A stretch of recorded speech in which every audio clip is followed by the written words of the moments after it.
Greetings, everyone. Nate the Nerdarch here from Nerdarchy, for Nerds by Nerds. And with me, I have a whole bunch of people. We're playing Croak Hollow. Somebody's going to have to mute their stuff for my reverb. Hold on just a moment. Is that on my side or your side? It's Ben, I think. Ben, do you have headphones on? I do. I do have that.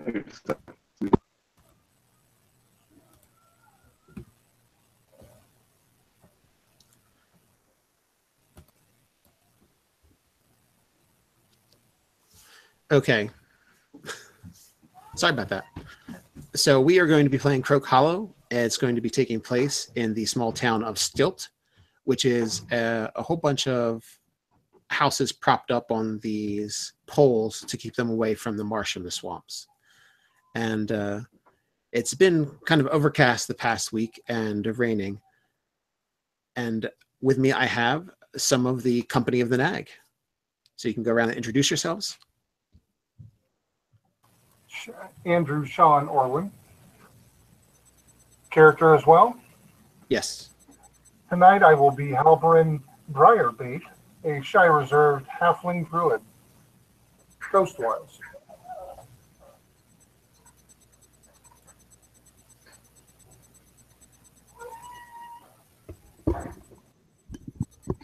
And then Ben.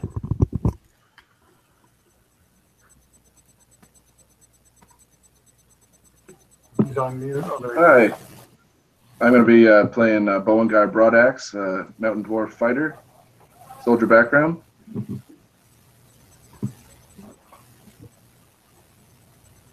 Shane. I'm playing Uller Silverhame, a Dwarven fighter champion with an Outlander background.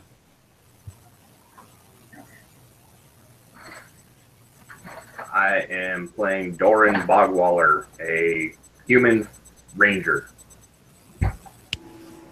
I am Paul, and I'm playing Baka, a total sorcerer warlock. All right. Human screen. Okay. All right, so like I said, you've been spending your time recuperating from your last adventure in the lakeside village of Stilt, so named because of its homes are elevated on wooden beams and marshy wetlands. Looking out on the region known as Croak Hollow, you can see the placid calm of the autumnal breeze bending the sea of the reeds and lazy waves.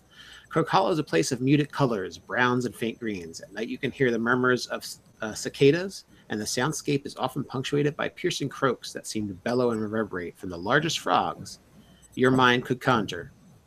Your villager says that they can swallow a man whole if they get big enough. The typical fare consists of mushroom soup as of late, leeks, frogs, and fish. And since you've just, as I said, you've just come to recuperate, you came last night, you've settled in for a bit, and it seems to be everything is just fine as it is. Just a normal kind of lazy town off on the lakeside. And you are staying at the Toadstool, so named, and its signage is a little worn and beat up and weathered, but you can still make out a red capped mushroom as the signage. And Gornum is the kind of gruff innkeeper that is taking care of you while you're there at your stay.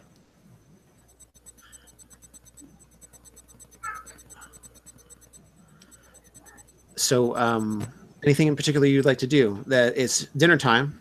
You've kind of had a rough week with your previous experience. Would you like to go down for supper?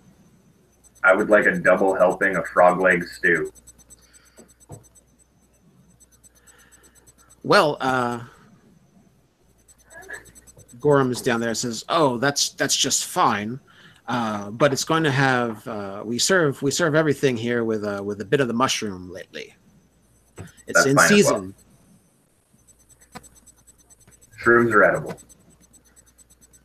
All right, so as you he comes over and he's kind of he's gruff himself, but he's also has an overall kind of dour demeanor. You've heard stories and people tell that he used to play music, but he doesn't really seem like the type that would play music. And Probably bagpipe. He sets it down and a bit sloshes around. He goes, "There you go," and he heads back off to where he was. And something that you've noticed around town is that everybody kind of seems a little bit standoffish and off-putting for, you've heard normally country towns are pretty nice to visitors that are amiable, but that doesn't seem to be the case here. And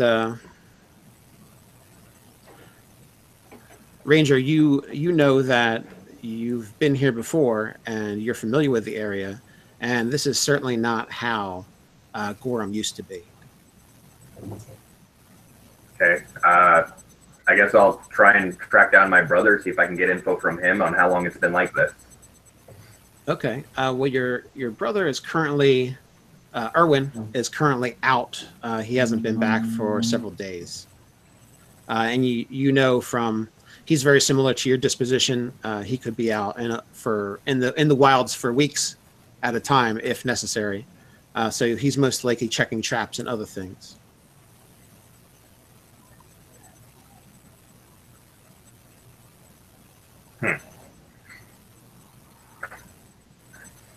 And there's also a general store, Drimmer's Bolt Hole. If anybody needs any material, you know that they've already kind of directed you that you can go there as well.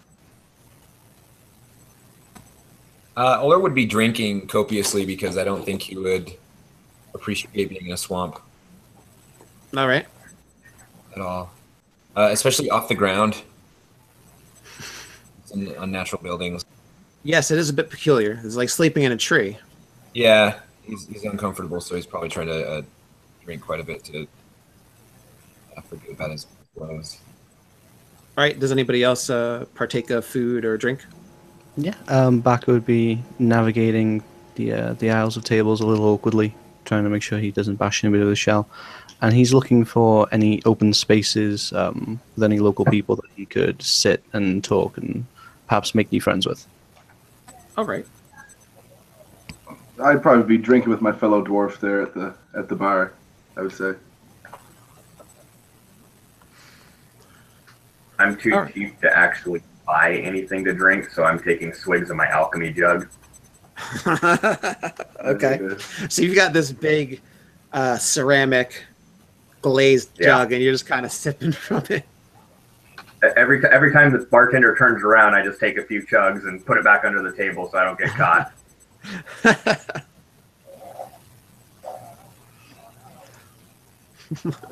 Well, a little blonde-headed little girl that serves in the inn, who you know is Steva, she comes over and she says, she's like, "I saw what you're doing. It's okay. You know, I don't really like this stuff here either. I don't care for mushrooms at all." I'll give her 2 copper and say thank you. She says, "Thank you kindly," and she walks off. Tucks him quickly away.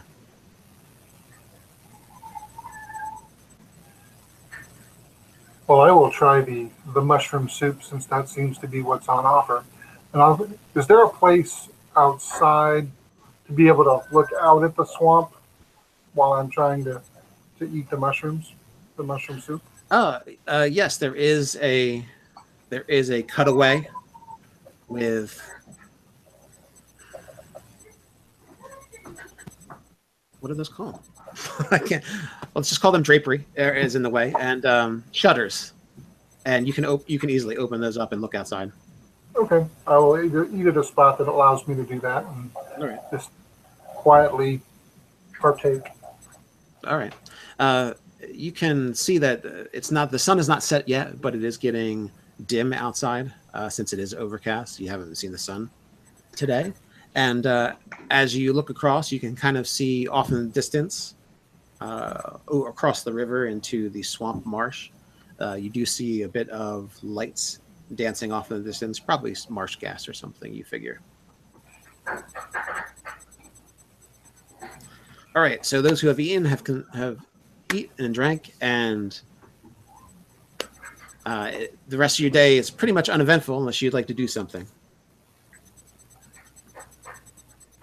Right before bed, I'm going to cast Good Berry so we have them in the morning without me using a spell slot. Okay, great. Just before bed, Baka would pray. Okay. And you see Fragonator, you were the one with the alchemy jug? Correct. Okay, you see Steva, the little inn caretaker. She goes off into the back, and she's got a giant pile of mushrooms with her, and she kind of looks around, darts around, and darts off. And you're going to go all rest, I guess? Can I follow her? Oh, yeah, you may follow her if you'd like. If she looks suspicious, I'd probably try and see what's going on. Yeah. Okay, well, as you follow her, you see that she is kind of looking around, but then she kind of hurries along down the pathways towards. I mean, there's a lot of reeds and everything like that come up, and a lot of the walkways in between the town area is all been mashed down reeds and set down stones, and the stones you can see where as you get to the side street pieces that the stones are really sunk in where they were kind of older stones, and newer stones are just kind of put on top. So as you follow her, she takes a right at the far building down the way, and you can hear her splashing feet splash, as she walks down what would stand as an alleyway in this area. Okay, I'm going to follow and probably not make any noise since I will float on top of the water with my ring of water walking. All right. Okay, so as you round the corner, there is a bit of a muddied area and water. So you easily walk on top of the water and don't make a lot of sounds. And you can see that she's gone down to a pen area and she's feeding a pig something. Anything suspicious looking about it, or is it just you hear like a snuffle kind of noise as she keeps one at a time fetching these and out of her like basket she made with her hand in her skirt and feeding them to the critter. She's not wearing a red cloak, is she? No. Okay. Everything's kind of, if it's not dirty here, it's been worn. Many of the dyes have been worn away from this area. Okay. I'll wait till she leaves and then go and investigate the pig. Okay. Now, you basically came the way that she had originally came, right? Pretty much, yeah. Did you do anything to hide yourself? There's not really many places to hide here. I'm not that smart. Okay. Well, okay. It's convenient you're not that smart. So, you see her jump, and she drops a few of the items that she was holding, and she turns and she goes, "Oh, it's you." I quickly help her pick them up and pretend like it's a coincidence that I'm here too. I was just out strolling. Okay, says, she's like, please don't tell Mr. Gunham. I just don't like mushrooms. I was feeding them to my pig, so he didn't know. You're not going to tell him, are you? Of course not. Oh, thank you kindly. That's very nice of you. She's still kind of nervous, like she was not expecting anybody to be here, and she's backing up a little bit, and she's fiddling with this green ring she has on her finger. She's like, "You're very nice. You're very nice to me. You remind me of my friend Wangle. He hasn't been around for a while." Where is he? He lives across the lake in the Croak Hollow. Do I know of Croak Hollow? Yeah, you know it's what the locals call the bog and across the river. At that whole area is kind of that. While this is, you need to have stilt houses to live in this area. Croak Hollow is really kind of, it's roughing it compared to thinking about having all the things you have to do to just have a house in this area. So it's definitely like a wild swamp.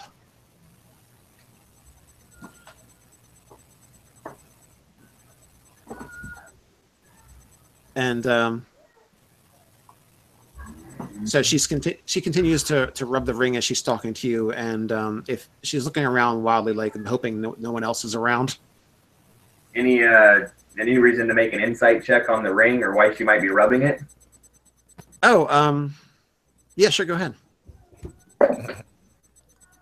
17?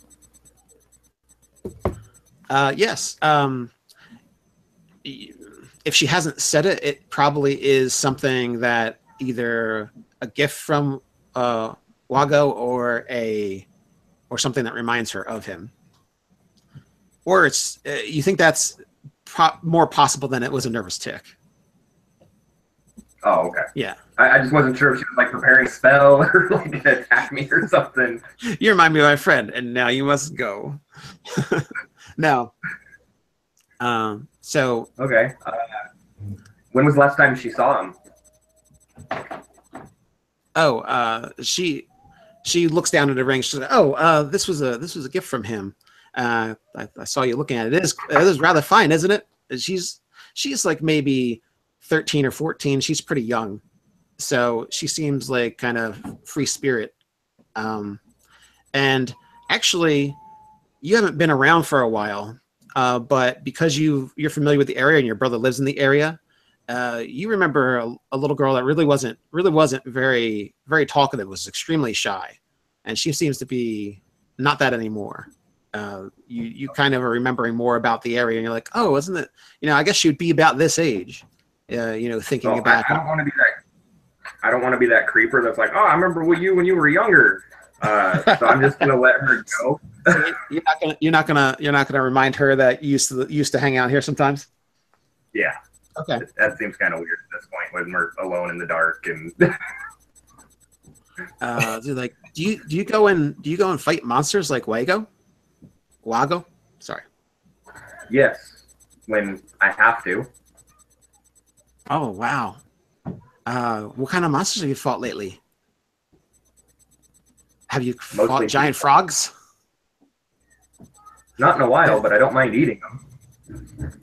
Oh yeah, frogs are mighty tasty. Well, she may sort of kind of like close the pen and kind of get in front of you. Well, anytime you want to talk with me, I'll be back at the inn. Okay. Well, I'll talk to you in the morning then. You have a good night. All right.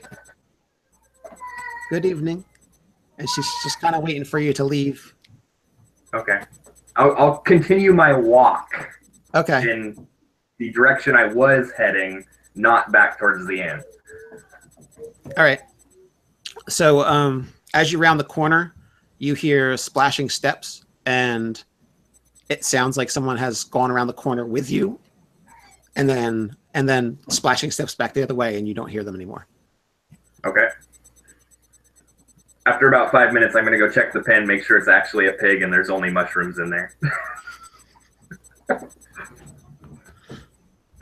All right. Don't trust the quiet ones.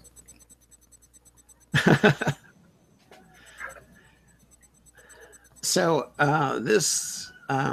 as you come up to the pen and you're looking around, there's the pig has gone off. It seems off into the corner of the pen where it's kind of dark. It's getting darker. It's been about 15, 20 minutes since you headed out, and it was getting dark to begin with. Do you have any way of seeing vision wise, or you want to get close? I'll cast dark vision. Okay. So you cast dark vision, and the world turns into the grays and deeper tones of your vision, and you see a very shiny pig, and it looks kind of abnormal. You're definitely familiar with what a pig should look like, even a feral pig, and this looks like a very bizarre feral pig. It's, so would that be like a nature check? Yeah, if you'd like to do a nature check. Oh, that's not good. I'm not that kind of ranger. It's only a 2. Well, you still think you've never seen this type of pig before. You just don't know if there is if this is a normal pig or not. But you would say it's not a normal farm raised pig, even with a low roll like that. You can tell it's not something you would see if you came up to a farmstead and saw their pigs. It seems to be glistening, like it had just been like through rain, and it has tusks, even though you would think that a pig. You don't remember a pig in a farm having tusks. But aside from that, you can't tell if it's just a certain breed of pig you've never seen before, or if it's something stranger. Okay, well, I shrug my shoulders and go, and walk back to the inn. All right. Okay, so as you settle down for the evening, if everybody could give me a D20 roll.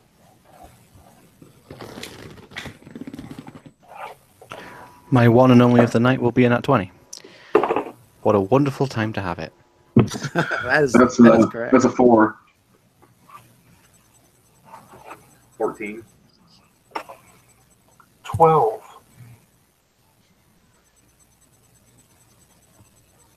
Okay. Well, the 20s have it. So you wake up. You've been having kind of a funny dream about a whole bunch of people mumbling in the background in a bar.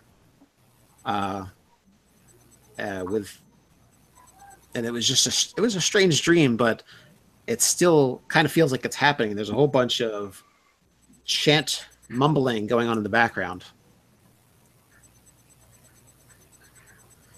Hold on a second.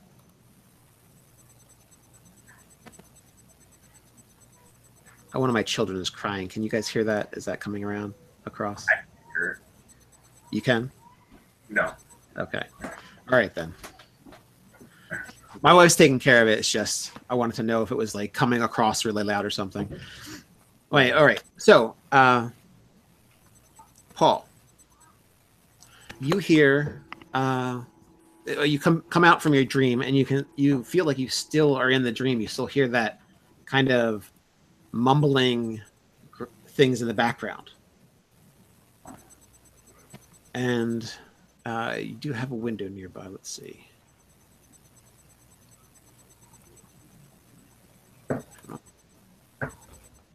Oler is napping at the bar, I think. I rolled a 5. Okay, napping at the bar, excellent. I've napped in worse places. So you two are you're not too far from the pier. The Toadstool Inn is not too far from the pier area and the lake, the river itself.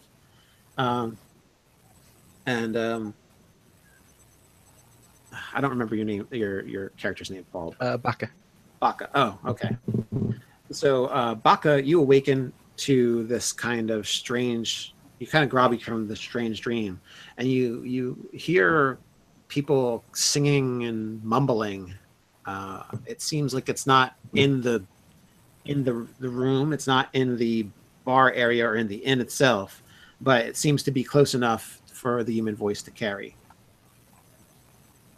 So I would pop my limbs out of my shell and get up and look around a little groggily and head over to the window. Is it still dark enough to not be able to see far?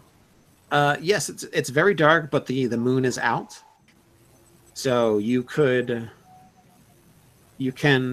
see stuff by moonlight. If I was struggling to see, I would take out my goggles of night vision and All right. just see if I can identify the source of the. At this point, it sounds like chanting. You're right. As you come to the window, you do hear it more distinctly now. It is some kind of low chanting with peaks that come higher up. And while you were still in your shell, you considered maybe that it was the frogs at night, but it is definitely humanoid in nature. The sounds that are coming from this, and there's also a type of deep drum going on and splashing sounds coming from the pier area. Is there anything that sounds untoward? Like maybe some kind of fight's broken out, or it could be just some merriment that's gone away from the inn? You can. Well, what's your background? Kind of things that you know knowledge-wise.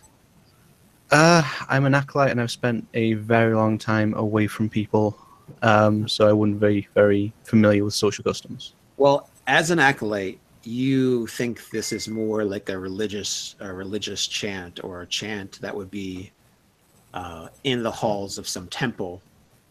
But it does not sound like a positive one. It doesn't sound like it's asking for the crops to be well and other things like that. But what kind of languages do you have? I have Dwarven, Elven, and Aquan. Okay. You can pick up a few sounds that seem Aquan in nature, but it's certainly not that language. But you can't really make out whole words there, so maybe you're just too far off. But from the pier, you can see with your. What's the distance on those night vision? At 60, I believe. Yeah, 60 feet. Okay.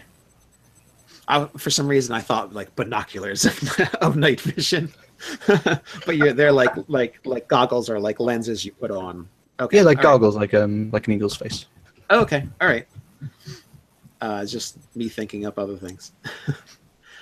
So you can see people off in the distance, that where the chanting is coming from by the pier, but you can't. You can they're too far away to make out clearly in the dark. If it sounds something negative, perhaps something that could turn into something malicious or hurt anyone locally, then I would probably head out of my room down through the inn. If any of my traveling companions are passed out on my way, I'd probably wake them up and ask them if they want to stretch their legs to shake the beer from their bones and help me investigate what's going on. All right, you have no problem waking them. So who was passed out in the bar? Oh, all right. On with it then. Lead the way.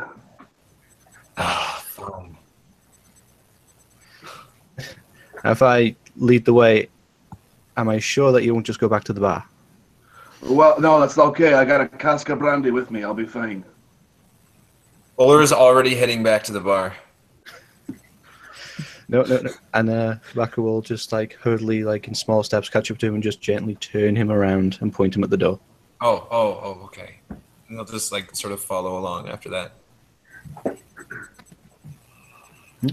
So, I guess leading the way back, we'll head out and try and head towards the sound and the source of the chanting.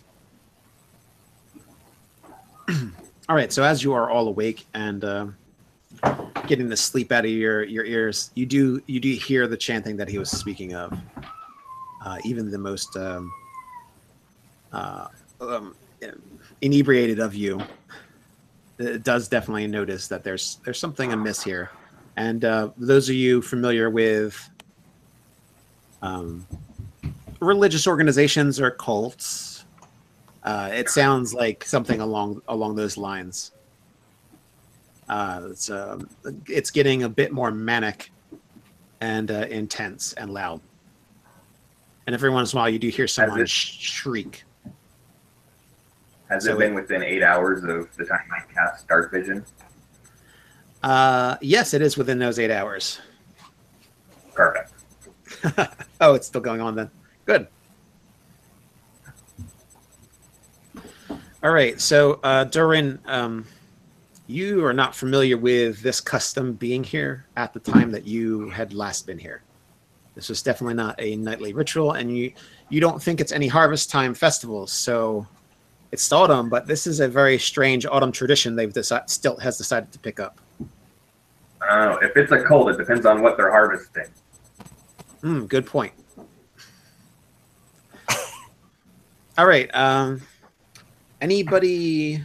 Okay, so you are probably 300 feet away from them, and for those who, well, none of you has dark vision after that, right? So you don't see any light there. You can just see the light of the moon off of the different body parts that people are swinging around and raising into the sky, and you can see them across. You can see some of the silhouettes with the waves of the water behind them. You know, the moon getting reflected in the water. So there's a good 30 or 40 people out there. A good fourth of the Stilt population is out there reveling, and there's not many paths to approach there because it's kind of getting to be a bog in this area. So there's really, from what you can see, a kind of crooked path of stone and the bent reeds. So it depends on how you want to approach this, where you want to come from for it. Is it possible? So this is on the edge of the river on the pier. Yes, they are at the edge of the river. Is it possible to enter the river at another part and then from there go and sort of come up behind them, stay underwater, kind of? If you come from the river, that would be quite a detour. But you could take the path to your right now, and go. You think that it looks like it kind of like bends through the reeds to the south side of that, and you can go around to the river. But anybody that's not aquatic, I wouldn't recommend that as a speedy way of sneaking up on them. I'm fairly aquatic, so I would advise everyone that I'll try and keep an eye on things and head off to try and enter the river. I could go with you and walk on the surface, so at least you're not alone. I'd always be grateful for companionship. I'll head off with him. Okay. What would the rest of you like to do? Sit on the dock and wait for them. Okay. Come on, if you're going to split the party, you got to do it right. So he's just sort of, Uller's going to sort of just grudgingly plop down into, how deep is the water? Is it like leg deep, or is it aquatic, or? Okay, you're gonna go on a detour with them? Yeah. I'd like to say at least one person might be able to ride on me. Oh, dude, I'm riding the turtle. It's like part of the legends. Yeah. Okay, so if I'm getting it right, I'm totally fine with that. Okay, so that's 3 of you. Anybody else? Well, if we weren't passed out in the bar, do we have an opportunity to hear or join in, or no? Oh yeah, he went and woke up the rest of you, right? Oh. He just happened to also make sure to get the people that were passed out in the bar. Oh, well then. Right? That's what you did? In that case, if that's what he did, in that case, I will volunteer to join them on their little water excursion that change into a crocodile. Nice. Okay.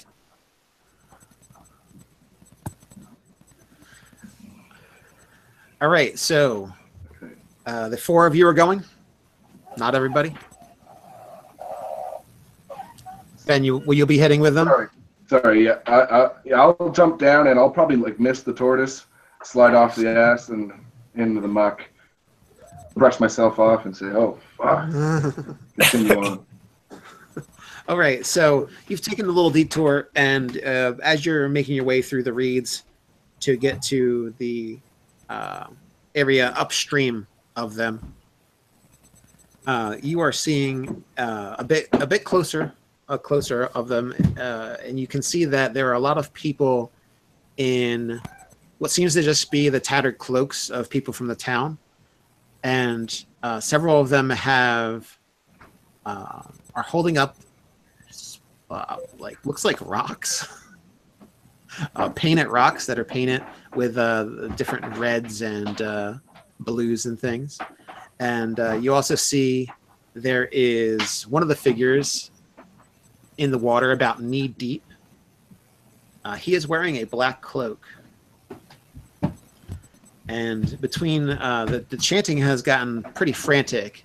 So between the mad guttural chanting, you begin to see coming out of the water these pale, long-limbed figures.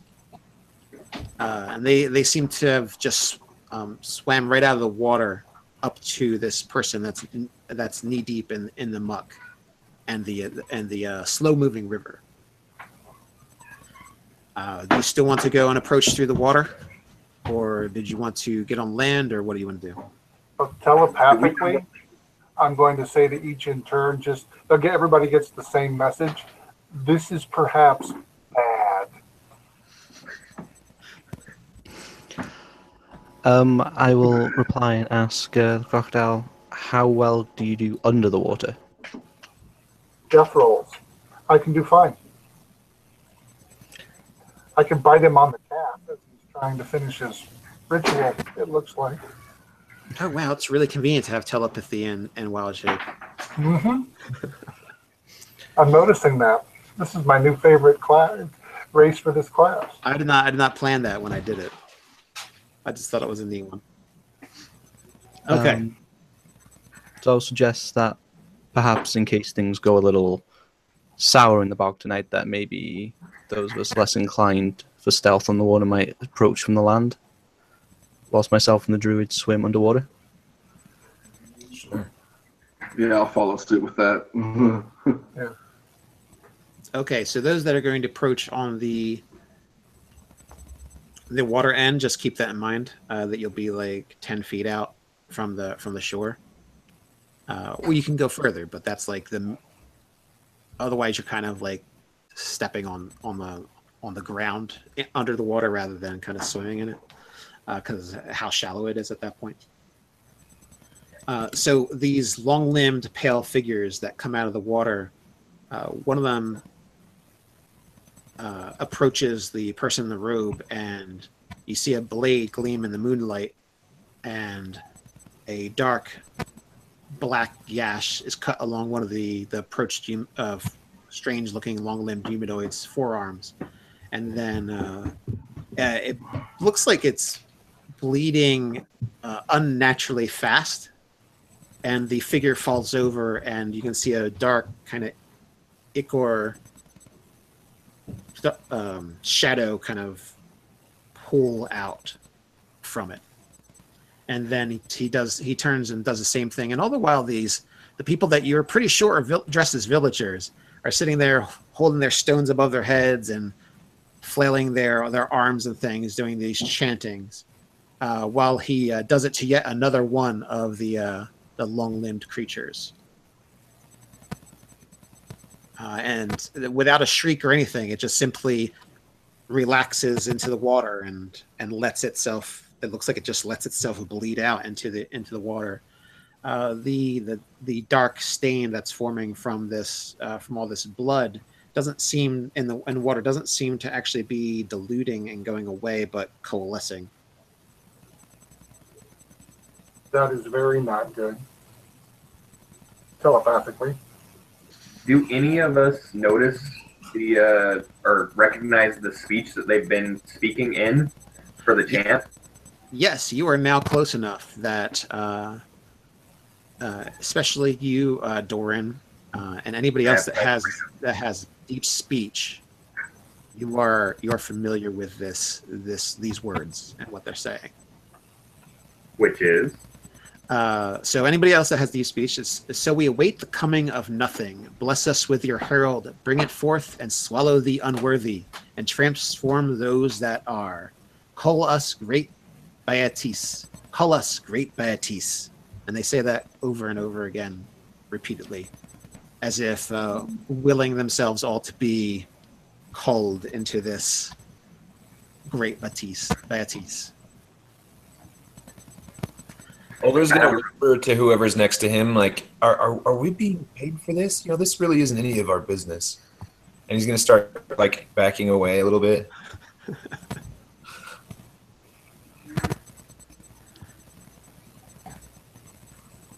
All right, so one of you has decided that this is above your pay grade. It is starting to move away. Yeah. As someone who understands what's being said, pass that along to the rest of us. Okay, that's great. Universal translator for deep speech there. No. But someone who understands. Oh, you don't have that language. I don't. Okay. I don't understand that, so I wouldn't know what they're saying. I think both of us in the water are a little are still clueless. Yeah, but it definitely looks bad, and so to the turtle, at some point, I think we're going to have to stop this. Well, as you're kind of coming to grips with what you're seeing, these people just being like arms being flayed open and sitting there just bleeding out into the river. Another one is struck on the forearm, and again the same kind of creepy repose that they kind of just lay back and float. As you're close enough, and the moonlight just hit just right that this person's face it looks strange. It's not agony, but it seems to be some kind of their lips are distorted and strange and like widened, and it looks like their mouth is agape with these tiny razor teeth, and their ears are swept back and bigger, not like pointed like elf ears, but fanned out. And they also don't have any skin. They have skin. Sorry, they do not have any hair upon their head, nor facial hair upon their face. And this one in particular, you got a good look at it. It has a kind of sheen to it that you would not expect on a regular person. And from that last look you got from this third person that was just sacrificed by having their arm cut open, this person is definitely not a regular humanoid you are familiar with, and it's certainly not human, elf, halfling that. Okay. And as the fourth one is cut open, the shrill chanting gets louder and louder, as if everybody is screaming their as powerfully and as shrill as they possibly can. The blood and the bodies of those four creatures undulate in the water, and you feel go by you, the people in the water and the people on the land. You see, you feel like rustling by your boots, and the people in the water, you feel a whole bunch of things swim by you as this giant, massive wave of frogs all hop or swim towards this undulating, coalescent, dark ichor and the bodies. The crocodile's going to feel the water get a little bit colder, as in reaction to just a weird wave of frogs. I'm going to cast Armor of Agathis. Okay. All right. Does it look like there's another sacrifice going to be happening soon? No, the four humanoids are dead or happy about being in the water and bleeding out. So there's no there. That was just the four of them. But all the robed figure with the knife, you can see them swish the water off around on the blade and flick whatever blood-tinged water is left on it at the mass. And you can see his mouth moving, but you can't hear what he's saying over the cacophony of all the shrieking and chanting that's going on around him. But he's definitely looking like he's performing some kind of like a libation rite or something, like some kind of giving to this mass. And all the frogs meet it at the water, and like as if there was a wave, as if they've become a wave with the water, they all undulate and collide and jump into this giant mass of things. As you are watching, unless you'd like to do something, what seems to emerge out of this thrashing of the water and the waves is a monstrous, huge frog thing.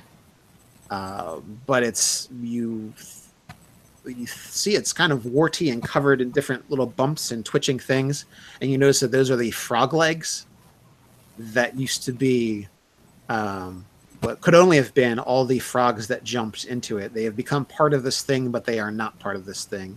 And along the side, you can see this zigzagging stripe blot that looks like one of the pale, long-limbed humanoids that had its arm cut open. And Does this seem friendly?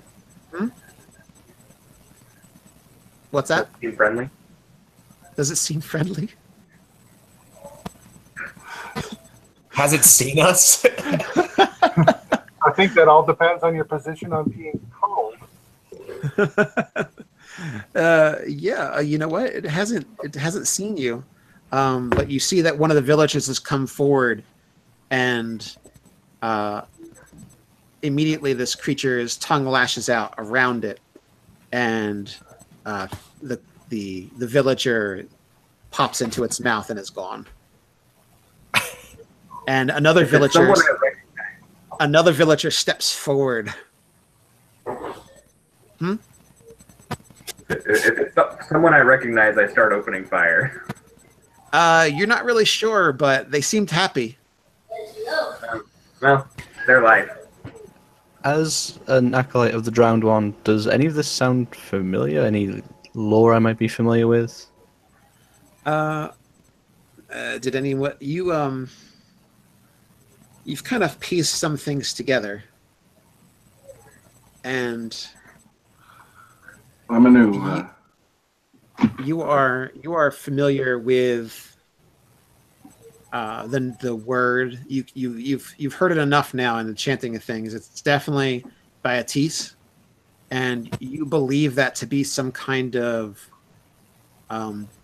demon, rot, water, that kind of thing. So similar, it would be kind of like if your god was the god of light and goodness on the side of the watery drowning. This would be like on the dark side.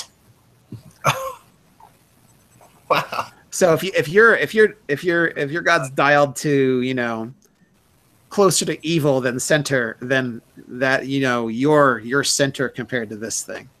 Your god's center compared to this. Wow. Does that make sense? Yeah. Actually. And you're not familiar with deep speech, but it kind of sounds really close. And now, upon seeing this ritual and this creature emerge from blood and water and death, you kind of put it all together. That it's different. It's accented differently in deep speech, but you're familiar with the deity's name in the cultist deity's name in your languages. How far away is everyone on land? Oh, how close are you to the stuff? You were about 60 feet away. Okay. And So kind of stuffed in behind some reeds. So Okay, so we're hidden from view for now. yeah, you don't have If it they don't has- have line of sight on you. I have a death to disappearance. I'm going to use on my combat skills, and it lasts for 2 to 4 minutes. Here. Okay, so you're gonna use dust of disappearance. Yes, All right. on whoever is within 10 feet of me. Okay, is that an action or is that a 2d4 Bring up here.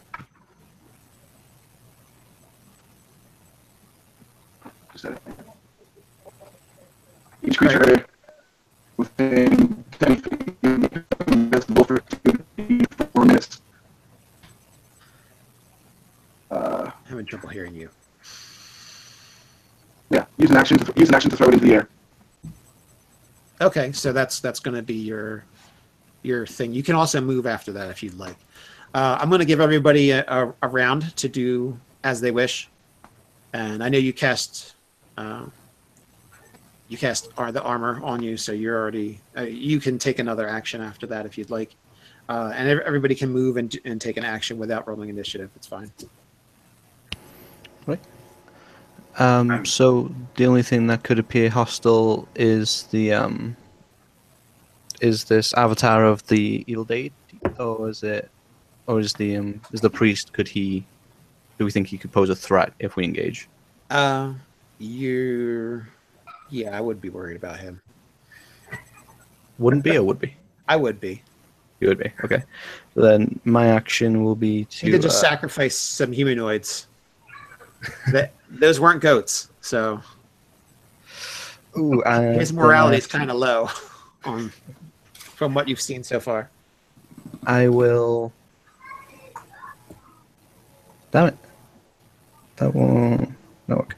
Okay, so I will twin a frostbite at both the giant frog creature and the priest.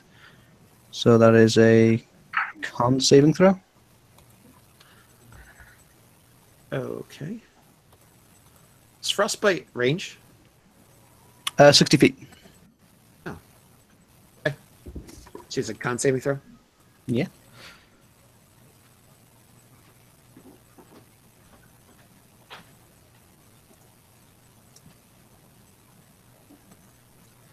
All right. That will not pass. Right, so that is going to be 9 cold damage, disability on the next weapon attack roll, and as they feel almost to a good person who feel like a malevolent energy come from the water, they feel their movement hindered and their speed is reduced by 15 feet until my next turn. All right. I'm going to produce some basic poison from the alchemy jug and dip 10 dart needles into it. Okay.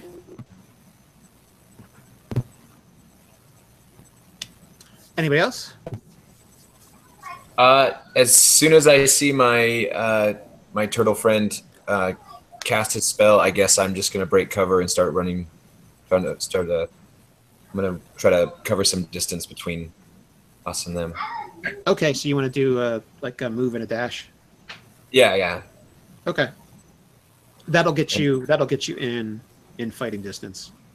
Oh, and then can I take attacks? No, because you would have. Well, there's a dash. Yeah. Okay. Yeah, unless you've got like charge or something. No, I don't want to use that. Okay, so you're gonna get right up in them. Well, as you get closer to the area, Yes. you can see some of the villagers have heard you move. Because you weren't trying. I mean, you're running full tilt basically. No, so. and he's probably just like screaming and like. Yeah. Just, Okay. Well, then some of them turn to you and he's like, "We're doing this. Let's do it." Yeah, they're like the rocks and things and stuff they were flailing around with. They seem to be interested in training it on you. They're horrified that you have interrupted their joining in union with Beatrice. So they shriek no, and we will destroy you for desecrating our ritual. And like, some of these villagers. I can take someone into the hospital there. I'll let you know. Sorry about that. Sorry, I couldn't hear you.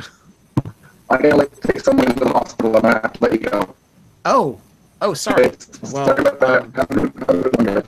all right. Hope everything does well. Yeah. Jeez. I have no idea what just happened. What did he say? Did it take someone to the hospital? He has to take somebody to the hospital. Oh no. Oh, All right. Well, I hope everything goes well with that. I'll have to talk to him later about it and make sure he's okay. So the thing eats Ben first? Well, we'll have to have Ben either decide to not be there or something. All right. Okay. So you're going to go forward. As you're charging, running, several of the villagers have heard you and turned to you, and looks of disgust and anger that you are here. And some of them are shouting, "How dare you!" And others are getting ready to hurl their rocks at you. Yes. And you definitely recognize several of these villagers as you get closer. You definitely recognize several of these villagers were villagers you saw just walking around normal during the day. Everything was fine. Okay. well, while he's making his move from that direction, I'm trying to time my move to come in from the water side to take a chomp out of the priest when we are both up there.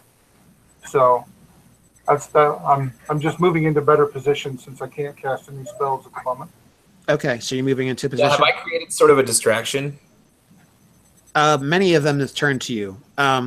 While you're running forward, though, you see another villager get that giant tongue from this frog abomination and whoop, into its mouth again, never to be seen. Oler's going to start laughing out loud. Yeah, I mean, you've seen some strange things, but this is getting towards the top of the list. Yeah. We've never seen some kind of behemoth of a frog. Yes, it's massive. A quick question. Well, the two of us in the water, how far are we from the priest and the frog thing? Are we also 60 feet away or closer? Yeah, you're about that distance. Okay. You're a little bit So, closer. all right. So following the same, just moving up plan. Although I'm sort of torn because in my druidic mind, this seems like possible revenge against all of the silly humans who eat frog legs in the first place. Now the tables have turned. There is an irony here. But I will move up so that I can hopefully chomp on this person when the fighter gets close from the other side. Okay. Use his distraction to make a good strike. Great. All right, you can all roll initiative now, and we'll So- start it off. Mine's a 14.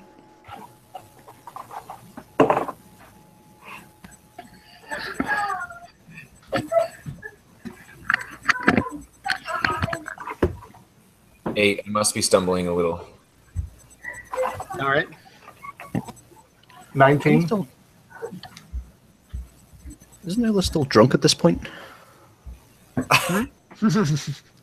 Perhaps. Drunk.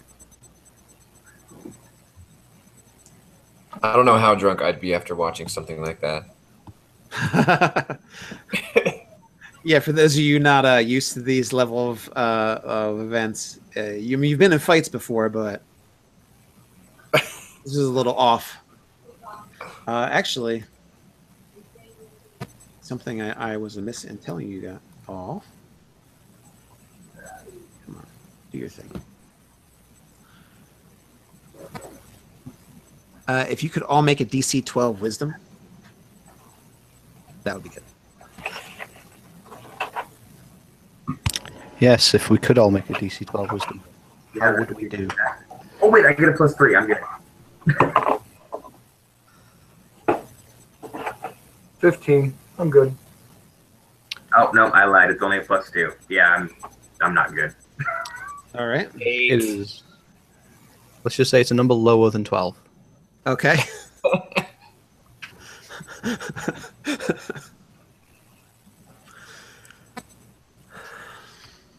All right. My brain melts now. Well, what happens is you feel a sharp pain in your mind, and as you get closer, you see that there's all these like frog legs jumping reflexively, but they're attached to this monstrosity, and many eyes open all over the creature, and very tiny eyes, and they reflect in the moonlight, and you can see them as you approach. And there are many dozens that seem to be looking right at you. It's a frog holder. All right, everybody that goes before 10 can go. Am I the highest then, or 14? Looks like. I was higher. I had a 19, but I am Yeah. I am timing my action with the fighter so that we can basically coordinate against the priest. So I'm waiting for him. So go ahead. In which case, my head is going to recede into my shell. I'm going to tilt a little bit, and kind of like an arcade cannon, I'm going to cast Eldritch Blast. So that is 14. So that is a 16 and a 11. You targeting the creature, or are you targeting the priest? The creature. Okay, the creature. The 16 hits. Okay. In which case, so that will be D10.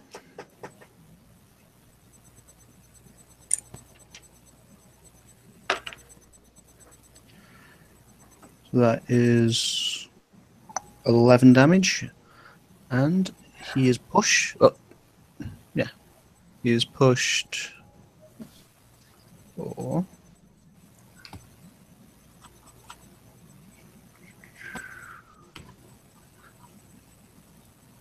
25 feet.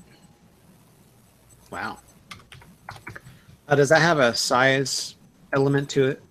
Like if No, it's a certain size? when you hit a creature with Eldritch Blast, you can push the creature up to 10 feet away, and then a watery curse boosts that to 25. Wow. All right. Well, a giant, two massive waves are created as this huge, monstrous frog thing gets shoved through the water. And many of the villagers get knocked over by the giant wave of water, and the rest of you that are close enough are soaked with it. And as it gets knocked, it gets rolled around, and you can see that there's several long tendrils on this thing. And it settles off in the distance, 25 feet away. That's really far for a push. That is, and I can twin that. Wow. Not twin. Yeah, twin or bonus action it. That's potentially 100 feet. Great. All right. That was 14. So you're saying you're timing it with the fighter? Yes, that way. Okay. Trying to get advantage on the strike, if that's possible. Okay. So, Earl, is that how you say that? Ullr? Older. Uller. Okay. Uller, you see the frog get shoved away, and those giant waves of water splash everybody. And then you see the frog right itself and leap forward towards you in the area that the blasts and your companions are. And it settles with a giant splash by you, and looks as if it's absentmindedly whacks you with one of its tentacles, or attempts to whack you with one of its tentacles as it goes by. Okay. 17 hit. No. Okay, so you dodge the flailing limb as a giant rubbery tentacle flies by your head. My short ass is just gonna like duck. Yeah. Yeah. And thankfully, it does not seem focused on you, because there are several tentacles flailing in the water around it. And you also have seen it eat people your size before. Several of the villagers have taken their rocks and clubs and are attempting to surround you. I like this. Target rich environment.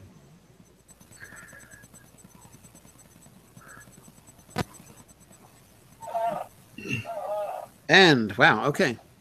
So while rocks are flung at you and people come up and swing at you, you easily dodge them from these unskilled common folk.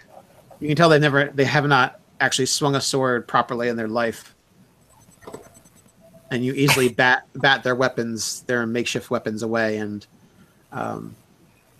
dodge the rocks that are coming in. So while you may have been worried that they were all secretly trained cult members, these are definitely peasant folk right now, swinging at you. I feel a little bad for what I'm about to do. All right, and also the priest that you saw disappears. Oh, okay. Plan B. I'm like Boof, like was there and then looks as if he just turned into water and fell. Well, so much for my plan.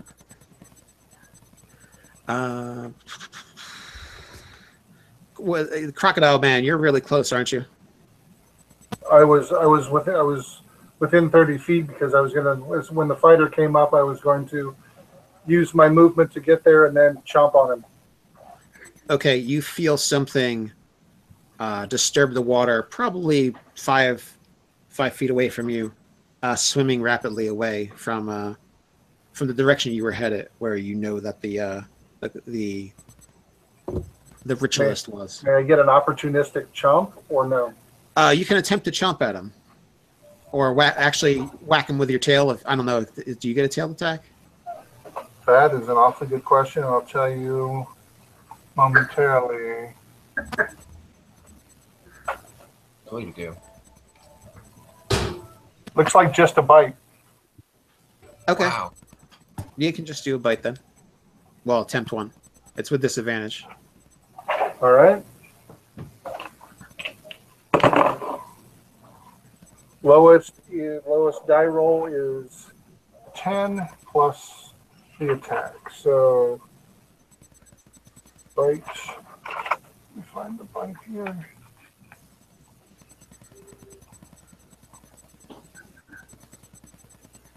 So 14 to hit. 14 will not hit. Okay. You definitely know that this was not your imagination. There is something in the water with you, but you miss it. Okay. As you blindly bite out towards the area. Can't escape the death roll for long.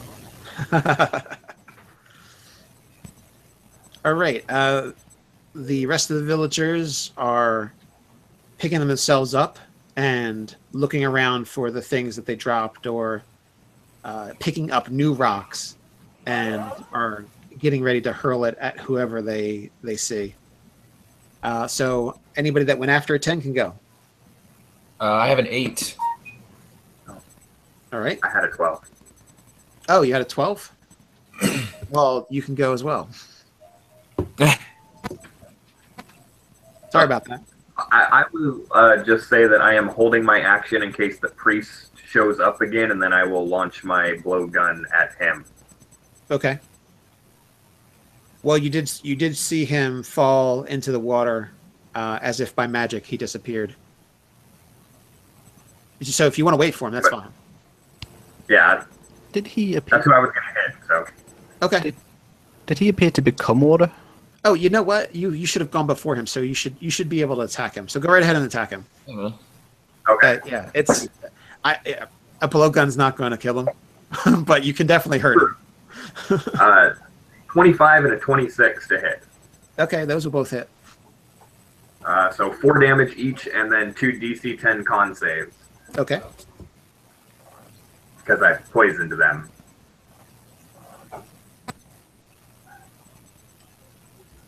You said DC 10? Yeah, pretty weak. All right, he made both of those, so... Okay, so no extra damage. Oh, really? Okay, it's save or take damage? Okay. Yeah. All right, I'll mark that. Okay, and sorry, now everybody that goes after a 10. Okay. I'm gonna take 2 swings at the nearest thing to me. Okay, that would be villagers. Well, actually, you could attack the rubbery tentacle of the frog monstrosity.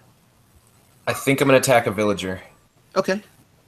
That sounds good. They are in your face and getting all kinds of nasty. Yeah. Yeah, I don't like that. Okay. No joke. I just got a 19 and a 20. And All right. I'm a champion. All right, so 2 crits. Yeah. Describe what happens to these poor, hapless, misguided people. Oh, are they both dead? Oh, they're definitely both dead. Okay. I'm gonna sort of, I guess, like pull a piece of wood out of one guy's hand, like just chop his arm off, but like sort of cut into his shoulder. Okay. And sort of pull my sword out. I have a great sword. I'm gonna pull my sword out and just like chop another guy in half. And it happens just as you described. You have slain them, and they are not going to be revived from that easily. Okay. And I think that's all I have. Some movement. I'll move towards the frog thing if I've sort of broken through a line of people. Yes, you have cleared the way. Okay, so I'm can- gonna run towards the. Okay, you're close enough. You could just take a step, like a 5-step, and be there. Okay. Sweet. That'll end my turn. All right. Anybody else? I think that's all of us. All right, great. Then it'll be the start of the round. So anybody above a 10 can go. So that'll be Druid? Just as a recap, you know that the villagers are hostile. They are interested in picking up rocks and sticks and either bashing you in the head with them or throwing rocks at you. And there's that giant frog monster, but the priest ritualist person has disappeared, and all but one of you may have an idea where he is. So. And so there's no way to really to track where he went in the water, or can I, as a crocodile, tell where he's going?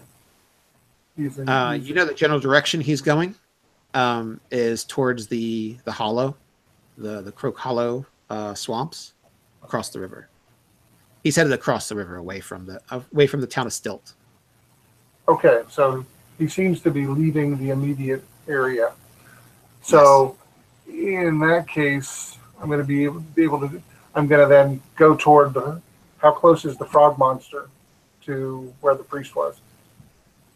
Very close because of the size of the frog monster. And because it hopped back to where it was rather than went forward and attacked the turtle. You are like 5 feet away from it. Oh, well then. Hello. Because of its size, you are the man was closer to the shore. The frog was kind of in between you and the guy, but to the side. And you were in the water, so it was you could have gone by it if you had wanted to continue to attack the guy, but you're pretty close. You could easily make it in a round. Okay, my mental picture has been corrected, so that's good. Sorry, it's massive. It takes up if you were to square this, it would be like 3 squares by 3 squares. Okay, so my itty bitty crocodile, since I'm not of the giant variety, I'm not going to be able to death roll this thing. So I think there are reeds close by, correct?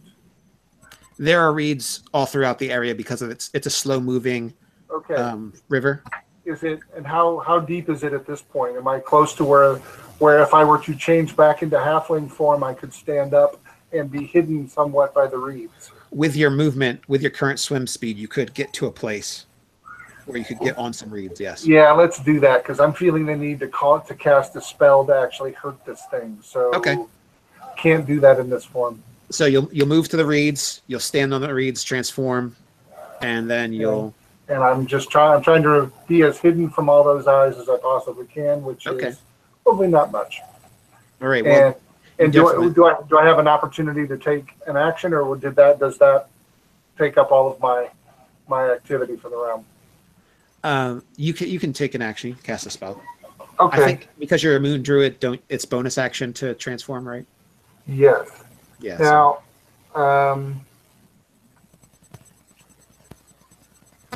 okay. I don't think there's time to mess around with this thing as it's rather large. So I'm going to just cast Call Lightning. All right. And wait for that to form. Okay. It has been overcast, and it's definitely cloudy tonight. Though you can, the moon is still visible in the sky. So how long does it take to transform from? That's a good that's a good question. You can go to the next person, and I'll let you know. So if a bolt strikes down, we'll just retcon it that it happens when you figure it out. Yes. Okay. Anybody else before 10? Yeah, it's me. All right. So again, the open end of the shell is going to appear out the water, and I'll just blast. So we have a 13.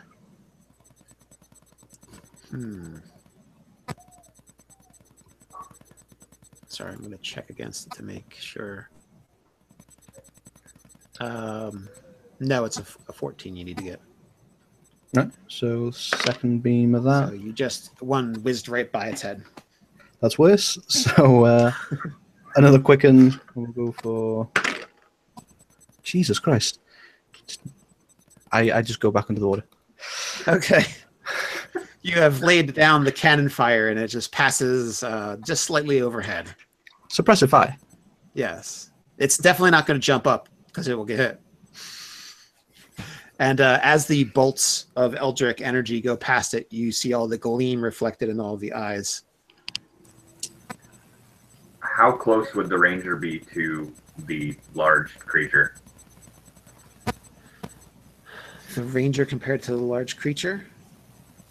Well, you were shooting darts, right? Yeah. Okay. That's it. Well, unless you moved up and then shot them, you should still be more than 30 feet away. Okay. I will move my maximum and then just shoot 2 darts at the frog thing. All right. So AC 14 to hit. All right. 23 and a 24. Okay, great. So 8 damage and 2 DC 10 con saves unless it's immune to poison. Oh. Well, it failed one of the saves, but it is immune to poison. Oh, so. Stupid wall gun, break it over my knee. I mean, the darts stick into them, and what's that? 4 damage apiece. Yep. And you see them stick in, and they make it home. And in fact, you definitely shot one of the eyes of the many-eyed beast. Okay. Well, I look at the 2 pieces and go, "Crap! I shouldn't have done that."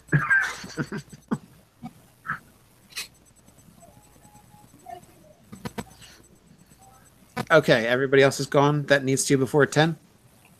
Well, the casting time is 1 action for Call Lightning. So Okay. I'm going to direct. And Go ahead. Okay, and then a bolt comes down. Yeah, I'm going to direct the bolt so that it hits the area of the creature away from the side that the dwarven fighter's coming up on, because I don't want him to be 5 feet away from the blast and have to save for damage as well. Okay. That would be rude.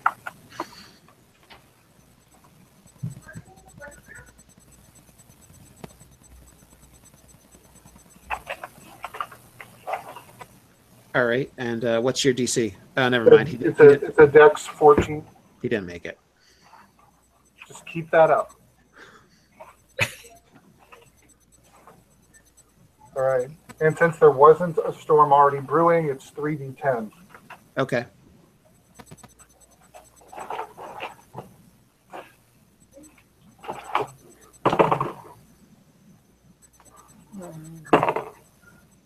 $19. All right, thank you. I will mark that.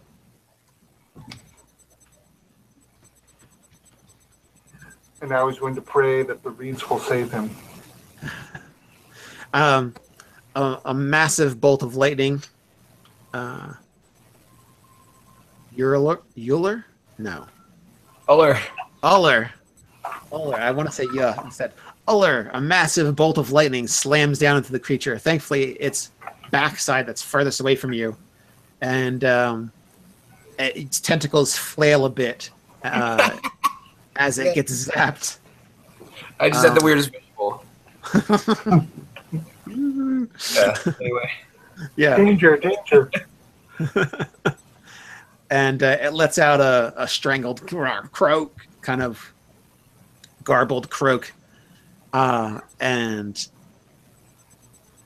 turns.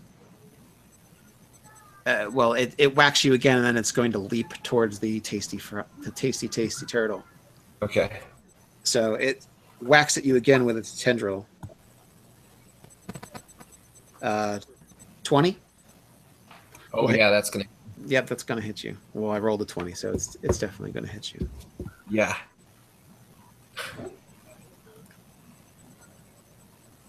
Oh. Nice. All right.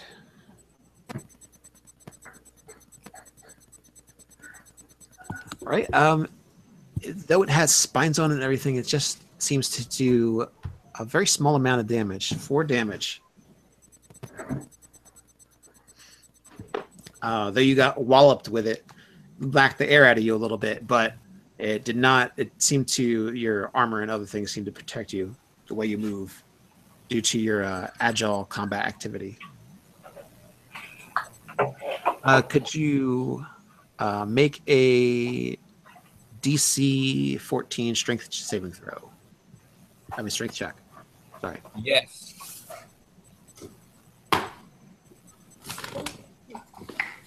That's not good. Okay. 12. All right. Well, the magic number was 14. So take another 10 damage as the tentacle knocked the wind out of you, wrapped around you, and squeezed you a bit. And Talking dirty to me now. and you are. Did you fail or pass your save from the wisdom save?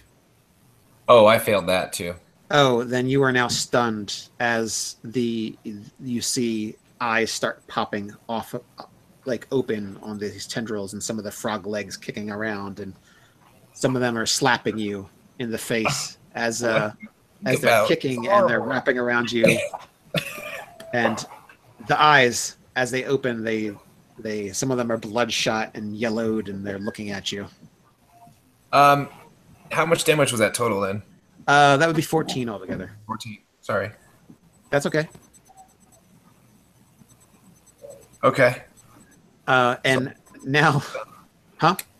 I said, so I'm stunned.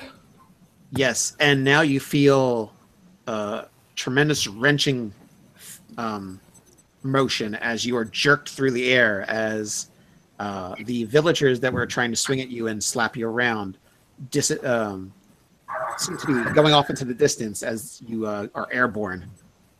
And you land with a tremendous splash in the water, and it attacks our lovely turtle friend here with its tongue attack. We'll see where that leads us. At least he's getting a tongue at me. All right. You see that as you were shooting your Eldritch Blast, and it actually did decide to leap over and attempt to attack you, and it flicks its tongue out, and it misses you. Just barely. But it could not. It seems to have glanced off of you rather than wrapped around you and brought you in. Very slippery shell. Yes. Saw that water around. Okay, so next up. Anyone after a 10? That isn't stunned or anything like that. Yeah. I forgot about that almost. Okay, so the villagers, anybody that's near the shore where the frog used to be, you on the reed mat, you are getting rocks thrown at you from the shoreline. And if it's anything like the villagers have already done, you probably have nothing to worry about. All right, one rock deals a glancing blow to you, and you take 3 damage as it thuds into you. Was that to me or to someone else? Yes. Wonderful. Thank you very much. There was many of rocks that were thrown your way, but Great. many misses. Well, they're making me reconsider my target now, but that's all right. I'll remember. Okay, and now just keep in mind the frog has leapt to where the your turtle companion is. I mean, turtle companion is. I'm not some common turtle, sir. That's Mr. Turtle to you. I went to school. Dr. Turtle. All right, so it is the start of a new round. So anybody that goes before 10 may go. Druid. Quick question. Yes. The frog creature has the fighter wrapped up to further attack, and it was trying to attack the turtle, so it's now right in amongst everyone. Because it's such a large creature, is there a way to hit it without affecting the turtle? And follow-up question: since our fighter is stunned, if a little bit of electricity, would that jolt him back to being able to do something, or would that just be bad? Do you have Arcana? I don't care. Let's try it. Do you have Knowledge Arcana? That's a really good question. Sure, we'll say I do. I'm not proficient in Arcana, but I have medicine. So perhaps it's this will be the invention of shocking people back into. You've never tried it, but you know your lightning kills things. Yeah. That's a shame, I've seen really. it shock an entire creature that was very large, all the way to its tentacles ends. So you're pretty sure someone grasping those tentacled ends will also feel the tingle. Okay. Who knows how much? Well, okay. Well, so we'll feel the tingle. Okay. Yeah. Well, that was an open-ended phrase. Because if I don't concentrate on the spell, it goes away. But if I can keep it going, I can do.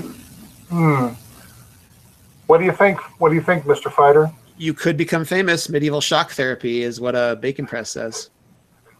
I think I'll probably die, but you can do it. Let's do it. I don't want to take you out of the game, but no, I was hoping to just bring you back into the fight. That was the goal. We could go from fighter to flesh golem very quickly. Well, here's a question. If I use it to strike the water next to the frog beast, then he won't take as much of the damage, and then anyone grasped wouldn't take as much of the damage. Would that be a better way to go? Would that work? Let's do that, because I don't want to kill my friend. Okay. It's rude. So figured do it that way. Easier to hit the hex or the square or whatever, and then he won't take lethal damage that way. So let's get him back in the fight. Whatever you say, Dr. That's the goal. Crocodile. Yeah, Dr. Croc. Think fondly of me when I'm gone. All right. Rolling. So 20 to hit what the water or whatever it is next to the frog thing. No, I don't think you have to there. That's an area effect. I don't think you have to hit with them, do you? I don't. That's a good question. I'm pretty sure you're fine. Okay. You just roll damage. Yeah, let me see my thing to see if it's how much less. Is that call lightning? Yeah. Yeah. Yeah, that's a cylinder. 10 feet tall, 60-foot radius. Okay. And actually. Well, you can strike anything in that 60-foot radius. Okay. Well, I'm trying to center it so that only the frog thing. Yeah. If you hit next, he's going to get a splash. If you hit next to the creature, it will hit the creature. Right. But that will be the furthest point away from the fighter that you could hit the creature and still damage the creature. Right. Let's do that. So I see what you mean. Yeah. I'm just trying to give the fighter just enough juice to bring him back, not too much to fry him. Really, that's what I'm trying to do.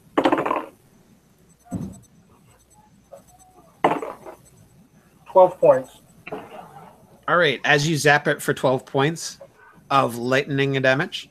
It again lets out a garbled croak, and its tentacles flail around. Euler? Am I getting closer? Uller. Uller! Uller!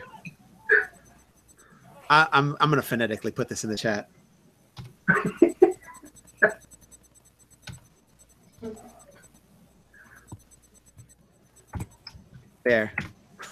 There.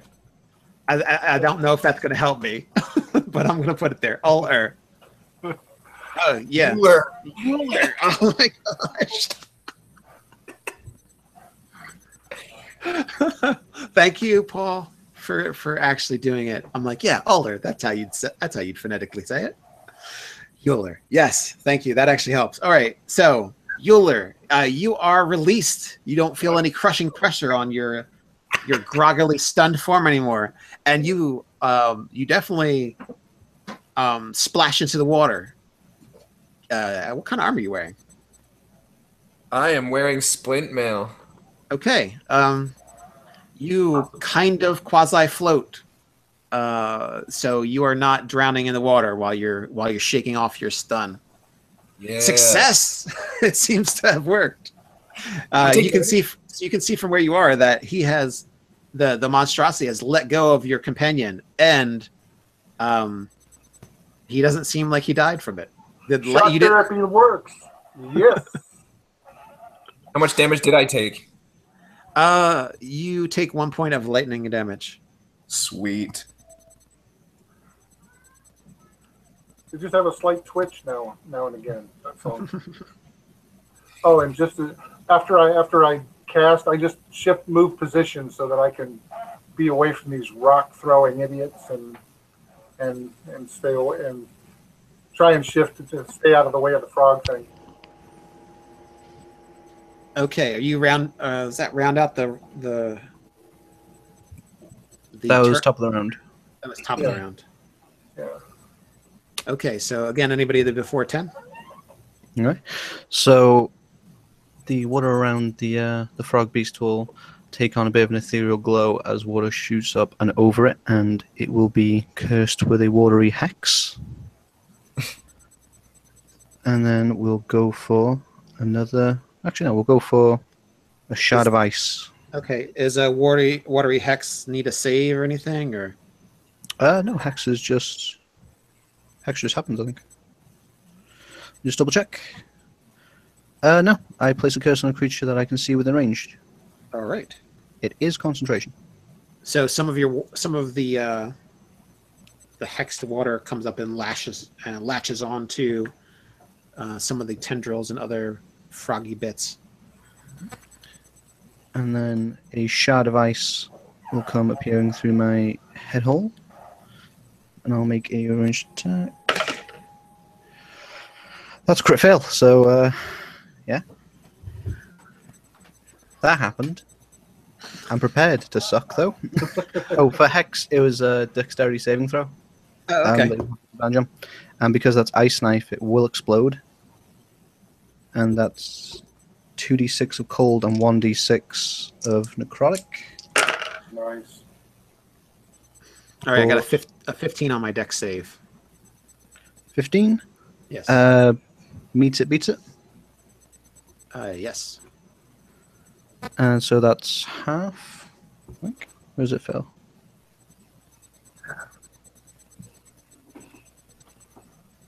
Yeah, failed. So no damage. All right. Okay, so but the ice knife does something, right? Oh wait, you were saying the ice knife is the one I was just saving for? Yeah. So it's both an AOE and a hit. Okay. But both failed. So, and my movement will be as long as I'm not. Actually, yeah, even if I take an opportunity attack, I'm just going to back away. Okay, it will do an opportunity attack from you because it could lash out with its tongue, so it can lash out with a tentacle. Excellent. No, kitty. This is my alternative plan to do damage. All right. 15 hit you? No, it does not. Oh. Does not even break your turtle AC. That or the magic shield. Oh, yeah, that's right. All right. Where are we at initiative? 12? 12, yeah. Great. So since he didn't get pushed back this time, am I within range to meet him in melee? Yes, actually, he jumped way closer to you when he's gotten range to attack the turtle. Okay. So I'm going to, on my way up, cast Hunter's Mark on him, because, I forgot about that. All right. And then I will attack him twice with the short swords. Okay. Gonna stick him with your frog 19, sticker. 19 and an 11. Oh, yeah. One short sword, one frog sticker. So, frog sticker, I'm assuming, missed with an 11. With modifiers, it was 11? Yeah. Okay, yeah, that missed. But 14 on the short sword. 14 makes it. I mean, 14 damage. Oh, 14 damage. Oh, okay. I guess you remember the armor class then. Okay, yes, it'll take the damage. You hit it in its main body, and it seems that it's kind of doesn't act like a normal thing. It feels very rubbery for its body, but you get like resistance, and then it kind of like pops into it. Yummy. And again, you see a whole bunch of little frog eyes open up and look at you from different parts of its body. Good times. All right, it will. Okay, so Turtle, you moved away, so you can't be attacked. So let's.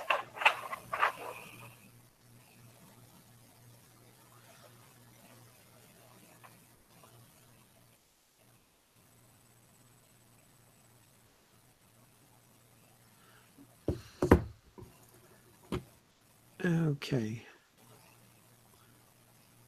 Doran, does a 17 hit you?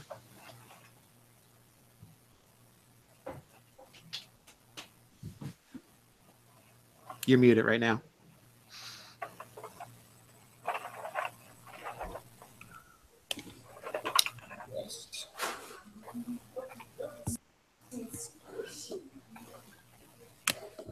Am I awake? You are conscious, and yes, you are not stunned anymore by the time it's your turn. It seems the shock therapy did actually work. Yes.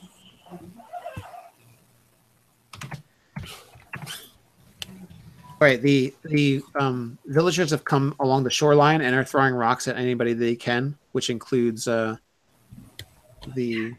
floating Euler, as well as Doran.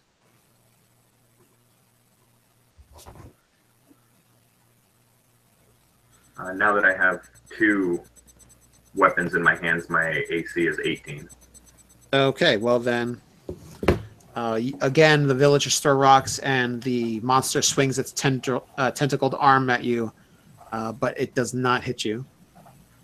And it even comes and turns around towards you to try and consume you with its tongue. And you bat away the sticky tongue with one of your blades, and it does not get hold of you. And you're close enough to see its cavernous maw that you could easily hop inside. And, I do it.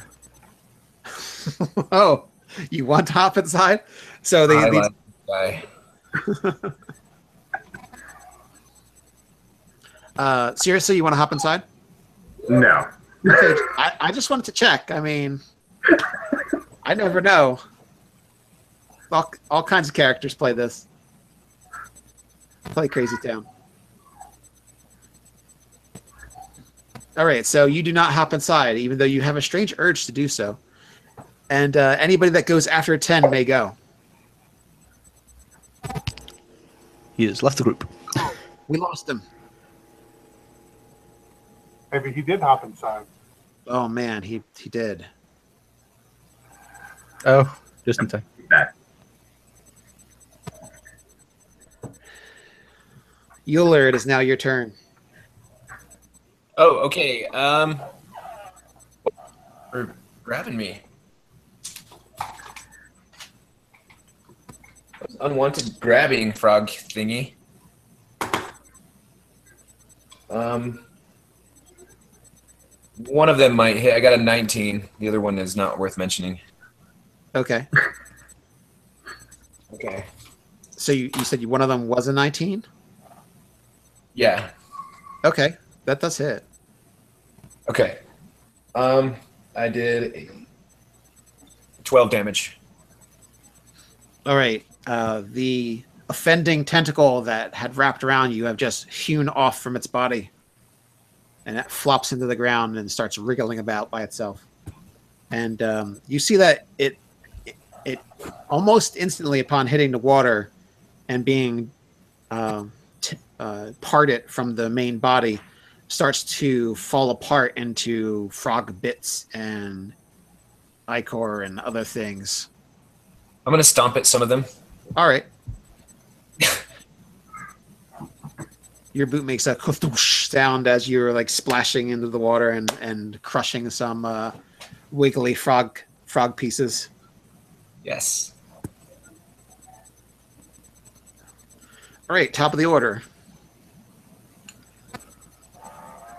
Now it seems that everyone's gathering around the frog thing. Is there a way to hit it with the lightning so that I don't electrocute my party, or not? It might hurt them. It might not.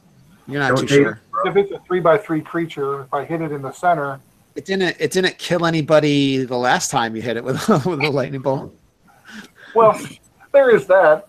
Like, Hit point to a resource. There you go. In a party with no real healers. so I think you need a DC 14 dex save to not get hit by the lightning. Yeah, I don't have confidence in missing that. Oh yeah, I'm hit. Okay.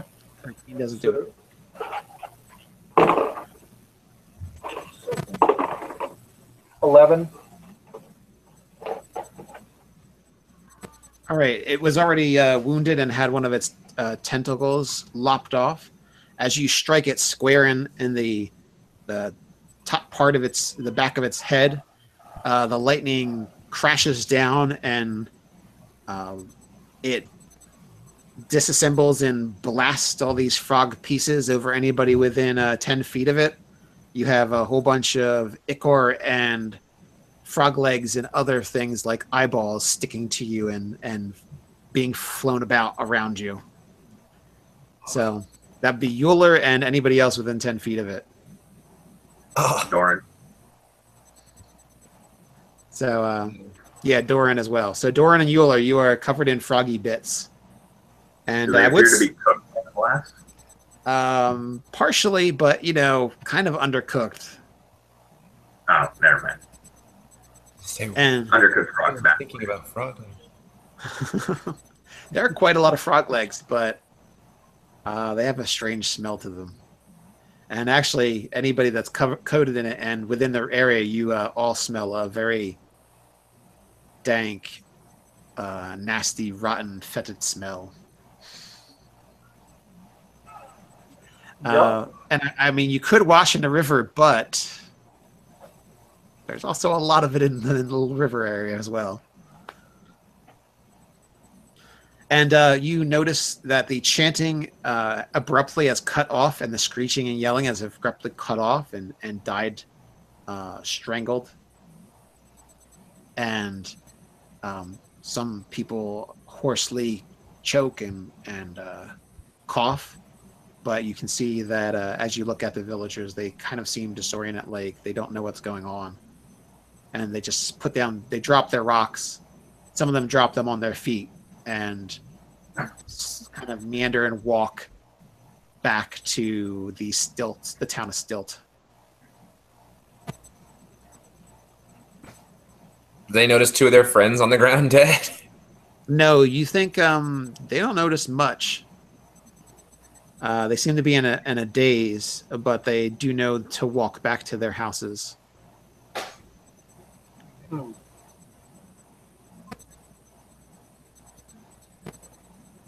Well, You gonna let them walk away after they pelted you with rocks? is that what we're doing? No survivors, man. Come on. It just Shock therapy for doesn't everyone. seem like they wish to engage anymore. It's just I don't know. He's not feeling it. Is the thing dead? Oh yeah, it exploded all over Euler and Doran. Yeah, I'm just standing there Okay, covered. I just wasn't sure if it was part of it. Anyone? Yeah, he's covered like he's like knee deep in the water and just covered with frog bits, and who knows what else. I'm just waiting to see if the priest comes back, just to make sure if he continue concentrating on the spell until the duration ends, which it has a 10-minute duration. So just waiting. If the priest doesn't come back, life is good. If they pick up any more rocks, shock therapy for all.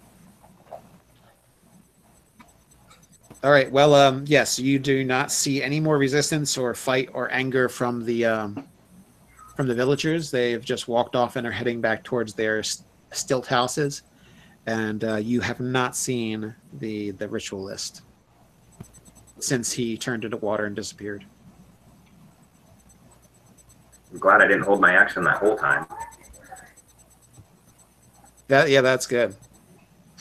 That wouldn't have worked out for you. Well, I mean, you would have been covered with bits, right? Yeah. There's no sign of culty ritual guy. No. Like I said, ever since he turned into water and disappeared, he has not been seen.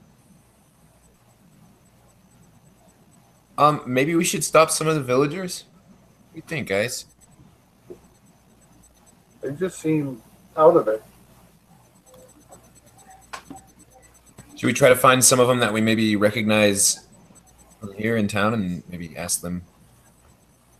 We can give it a shot. Remember anything? Yeah, I think I'm gonna sort of head towards town. Okay.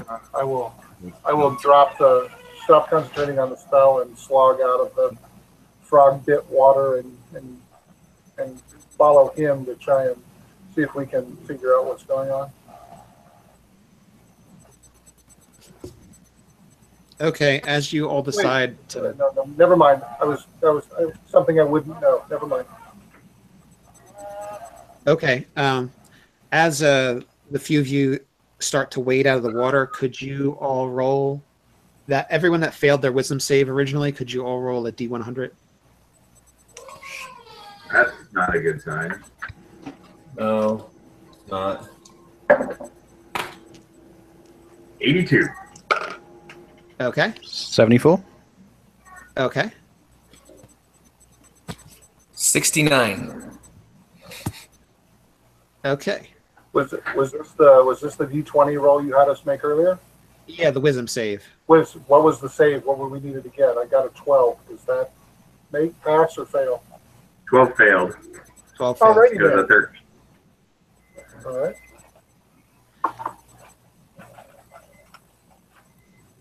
Because I got a 12 too. Okay. So yeah, make sure you roll your D100. I put it in the chat. Okay. Thanks. That helps. 99. Lucky me. Good times. Okay. Okay. Watch my numbers are bad. As you get up on shore and you're like adrenaline's like, okay, I think the fight is over. You just slump down and fall unconscious. Who got an 82? Doran. Yeah. As you like wade out of the water and get up on shore, you just. I was walking on the water. Oh, that's right. That's right. You don't have to. Get it Yeah. right. So as you walked on the water and weren't wet at all, and you just stepped onto the land, and you kind of felt like, I'm relieved this fight's over. It just really caught up to you what you just saw and what just happened to you, and you just kind of stare off into the distance for a while. So no different than normal. Well, you're not doing anything except staring off into the distance. Some people might call that a problem because you're doing it for. On the way to shore, I take out a big fat stogie and put it in my mouth. Don't even get a chance to light it, and then I'm staring off into space, getting ready to light it. Yes, that's awesome. Okay. And Euler, what did you get? 69. Okay. As you come ashore and start brushing some of the frog bits off of you, you start to see the frog bits hop onto the ground, bop together into new frogs, and start hopping around you in circles. Okay. I'm really happy I'm not conscious to see that. And you feel some of the gunk and frog bits that are on you start coalescing into little frogs and start hopping around you on your head and on your limbs, and in extremely unnatural and like as you know the world works wrong, like hopping up you and hopping out and hopping like this. Okay. All right. And who did I miss? Me. All right. What did you end up getting for your roll? 74. Okay. Durin, who has a some kind of long stogie in his mouth, ready to take his flint out and light it. He has stopped moving, but you notice that he is covered in the most delicious looking stuff. I mean, you've had frog legs before, but these look fantastic, and you just must taste them. And you feel an overpowering urge to go over and start eating some of the frog bits. I will swim over, shapeboard myself a platform so that they're roughly on the same level, and just with the finger just slowly, just from his cheek into my mouth, cleaning his face bit by bit. Does the taste stand up to what I felt? Oh yeah, it's really satisfying, that urge, but you feel like you're just not done yet.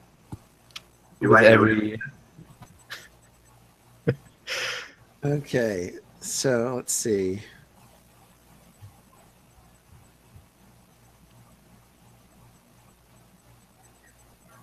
And that was everybody, right? I didn't miss anybody that failed it. I think that's it. Okay. So Euler, you see all the frogs and they just all at once disappear, and you're kind of feeling like that was really disturbing. But you look around and you see that the turtle is taking bits off of Doran and eating them. And one of your companions lays on the floor unconscious, and they begin to stir and wake and shake their head as if they had just been woken up from a startled awake from a nap. So I've stopped swatting at dancing frogs? Yeah, you stopped swatting at the frogs. Okay. They've gone away. They hop off into the water and river, and some of them just vanish in front of you. I'm going to go try to wake up my companion that's maybe knocked out and next to me. Okay.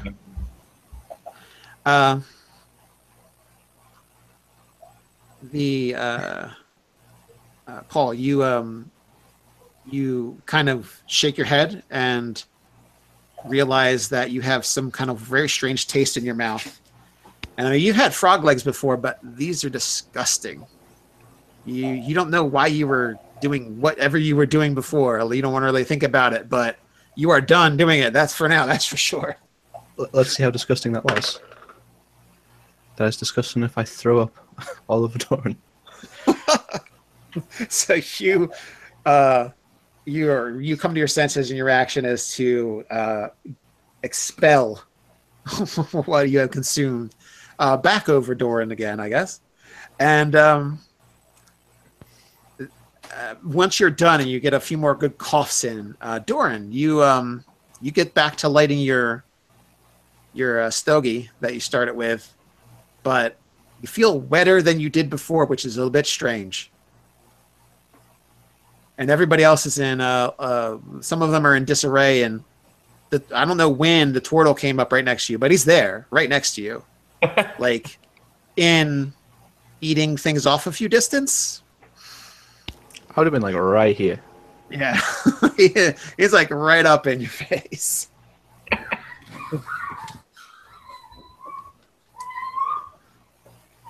Oh, you're muted. I nonchalantly finish lighting the cigar, take a big fat puff, and say, "We will never speak of this."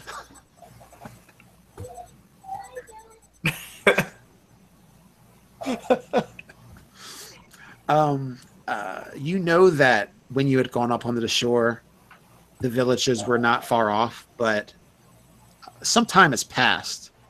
The villages are no longer outside shambling around. The bodies that have been struck down by Euler are cold. And yeah, you're not actually sure how long you've been out here doing whatever you were doing. I look down at my alchemy jug, say beer, and start chugging. Oler's gonna go ooh ooh and walk over there with his hands out. So you both you're sharing a drink covered in gore.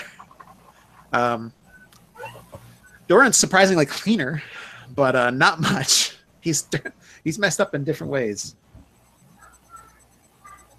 A little sheepish. My head's not going to be quite all the way out. Like just about cheek level's just going to stay inside the shell as I'm looking like away and then back at his face and away again. Just what I did.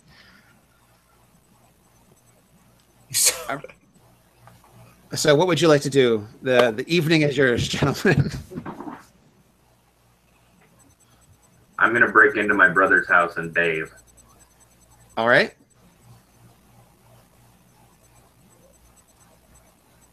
Yeah, is there a clean part of the river at this point?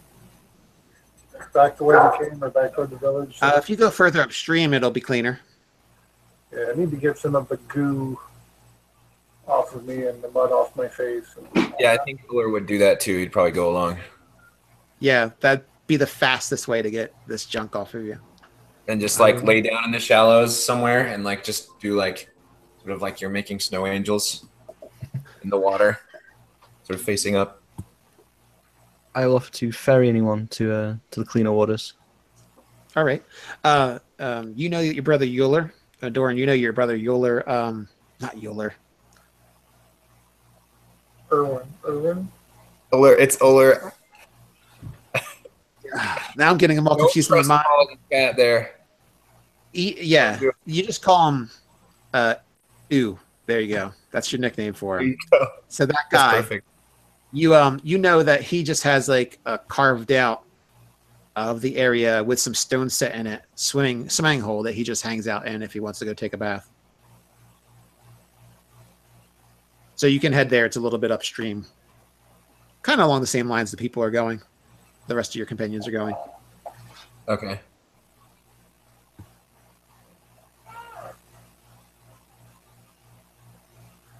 All right, so you get cleaned up, you get bathed, you wash yourself off as best you can, and it is getting close to dawn. And I think it was Doran that saw earlier. There are no, who was it that saw earlier? There was lights in the Croak Hollow swamp. You see those lights again, but they are brighter off in the distance.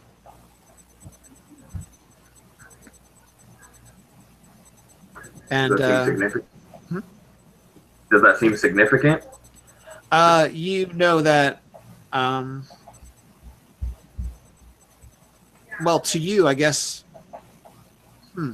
You would either think that you don't think it's Okay, you thought it was marsh gas previously, but you do not think it's marsh gas now.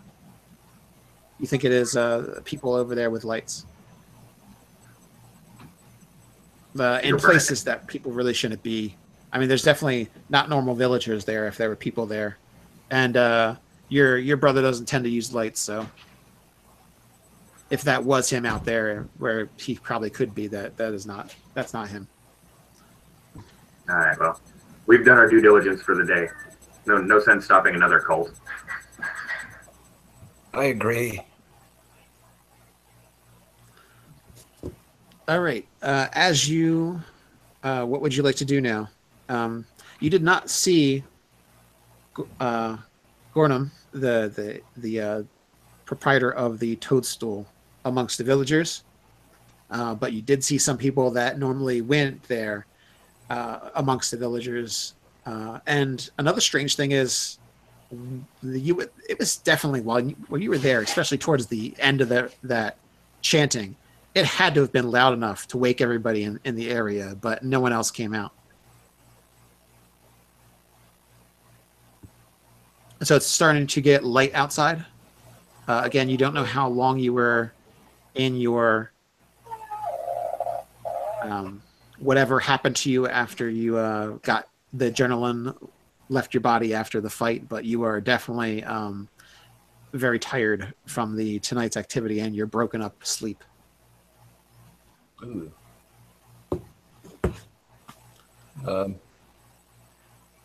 Yeah, I suppose we should go wash the rest off of this nastiness with beer, ale, and other sorts of drinks, and then get some good rest. All right, does everyone want to go along with that? Anybody else want to do anything else? I think getting some rest is probably a pretty good idea. Definitely next time. Is there any welcome? No, go ahead. I was just going to ask if there's any baths to rent in the inn. Yes, you can rent a bath. I would purchase the use of a bath. I would rent one for the night, fill it with cold water, and just sleep in the bottom of that in my shell. All right. When you come to the inn, you must wake. You're knocking on the door to the proprietor Gornum's. He's not awake at the time. He comes groggily to the door and like, "Whoa, what is it? Do you know what time of the day it is? It's not for what you should not be awake. Are you drunk? Did you drink too much?" No, sir. Many apologies for waking you up on this interesting night. I should say so. I do not partake of the drink myself, but I was just wondering if I could please purchase the use of your bathing facilities. Oh, that's fine, because something about you smells terrible. Sure, go right ahead. You can fetch water from the well. I want to use your drinking facilities. Oh, he points to the barrel over there. Oh, well, you don't want to drink water. No. All right. He groggily stumbles in his night shirt and clothing. Stumbles behind the bar, gets out a glass, gets out a bottle, sets it down. He says, "That'll be a gold." Fine. He Throws him a gold. He pushes the stuff. That's the getting me out of bed cost. And he puts it in his pocket, and then realizes he doesn't have a pocket, and it falls to the ground. And he grumbles even more and stoops down to scoop it up, and it goes to put it in another pocket and realizes he's in his nightshirt and goes, "Gah," and walks off. Awesome. Can't believe these people. And then he closes the door as softly as you think someone would that's very large and angry at people. But he makes an effort not to waken the other people. All right, so you've got your drink, you've got your bath. You can go back to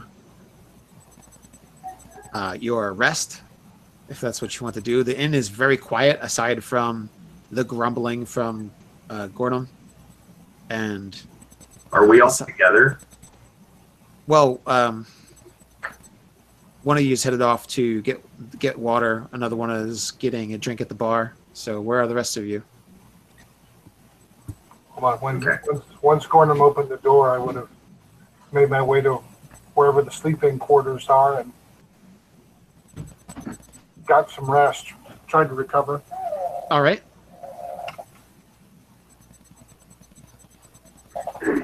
Okay, well, you Once said... everyone, go ahead.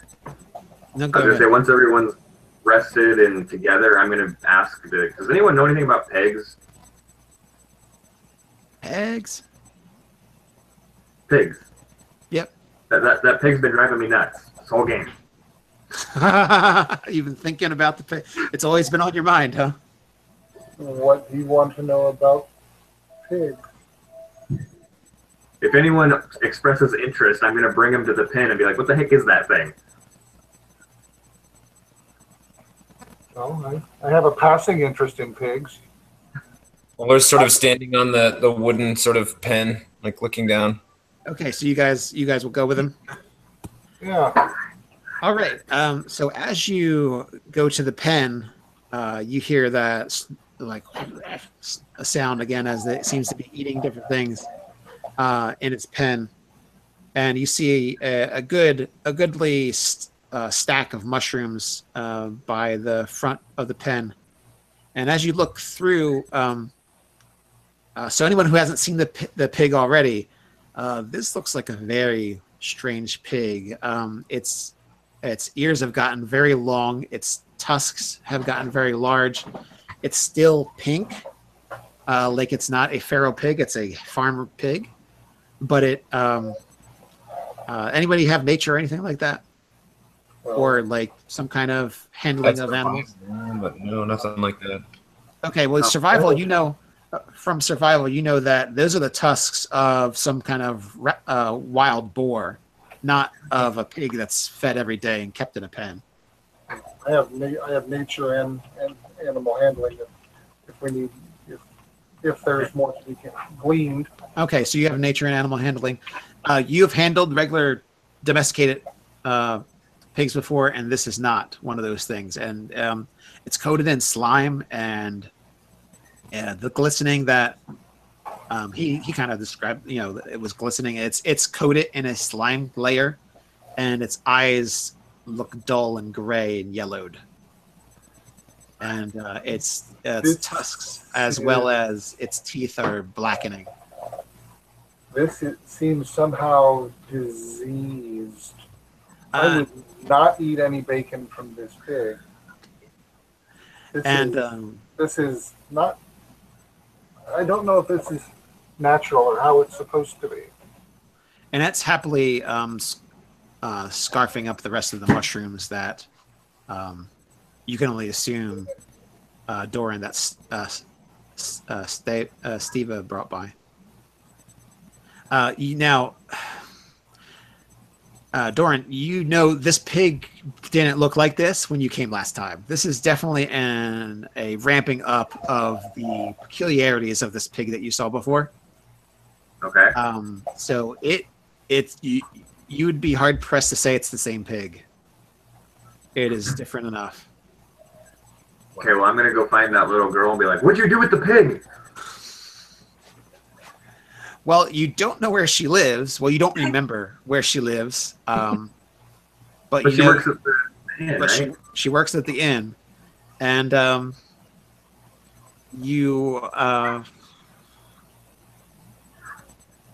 you know that she works at the inn.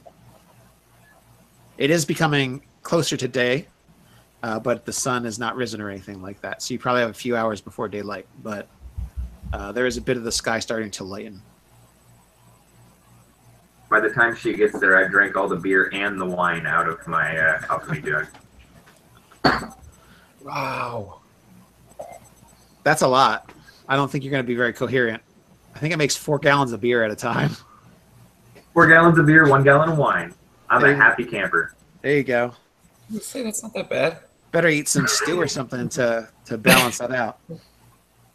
I'll eat the mayonnaise and honey. Well, there's some fatty mushroom stew there. It's still bubbling that away. too. Honey, I hate mushrooms. All right.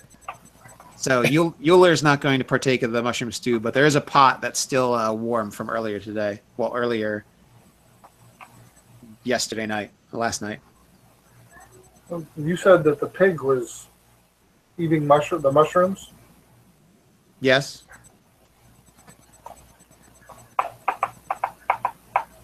I am not hungry for mushrooms, man. If it was eating that, and if that's having any contributing at all to that, I don't know. I will forego nature's bounty. Yeah, actually, now that you mention it, several of you aren't feeling that great. Anybody that has partaken of the food at the inn, such as the mushroom stew or the meat stuffed with mushrooms, or really anything. Probably eaten enough that I do it with disadvantage. Yeah, so really anything. If you've eaten it at the end, could you make a saving throw? Constitution at DC 11. God, even beer. Nate, I hit an should I do it with disadvantage? I made it a point of eating a lot every time. Yeah, sure. Disadvantage is good. I think that's appropriate. 13 total. You said con, correct? Yep, con. It's DC 11. I got exactly 11. I make it.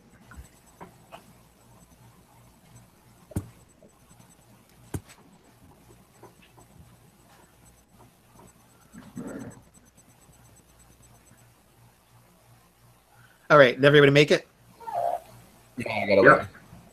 Okay, your stomach kind of churns and you don't feel good, but you're not sure if it's from what you've seen or what you've consumed. Wouldn't my stomach be pretty empty at this point? Yeah, you're still not feeling very well. It's more lower. It's lower than your stomach for you.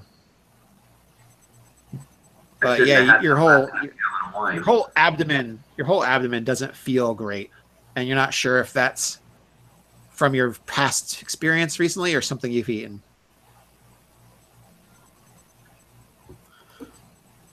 All right, it becomes lighter. Any of you want to do anything before the dawn?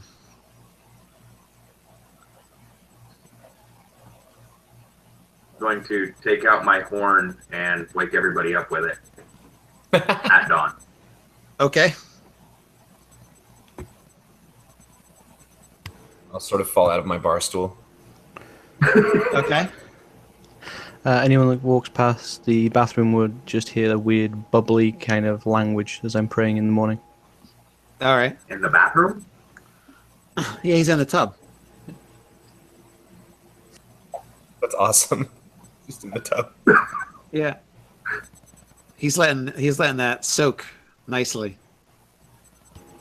I'm literally on the bottom of the tub in my shell with the top iced over. It's got protective layers. Nice. All right. Well, you let your horn sound. So anybody that is asleep is awakened by this, the baying of the horns. And then I put it away and pretend like I'm pissed off that someone woke me up. Okay. Well, no one was in your immediate area, so your secret is safe. And anybody that was in the area is probably too inebriated to care one way or another. Just that somebody woke them up. They don't care who it was. They'll probably blame you if you're right there. Including? Yes, including you. I'm probably so drunk I don't remember doing it. Okay. Well, Doran, Gornum comes out, and he's all flustered, and he's like, "What was that bloody noise? Ugh. First I get woken up and my sleep disturbed, and now this. This is absolutely ridiculous. It's you people from out of town. Must be you people from out of town causing all this ruckus. Perfectly peaceful nights in the Stilton 2 showed up." And he goes about cleaning the counters and taking the different dishes away that has been used during the night while he was asleep. And Uller's crawling up a comes stool, and he's going, "Perfectly good night." And he's trying to lift himself up the stool after being knocked off of it. Yeah, so he goes about his day angrily, but like he's not really thinking about anything though, just kind of dazed while he's cleaning and going about grumbling about this and that. Doesn't really make sense.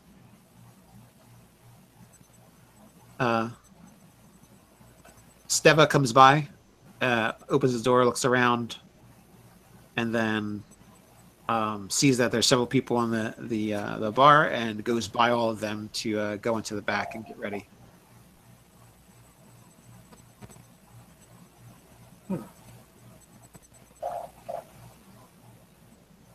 All right. Everybody is awakened by the trumpet. Who wants to do what? Are we assuming a short or long rest? You got a short rest in.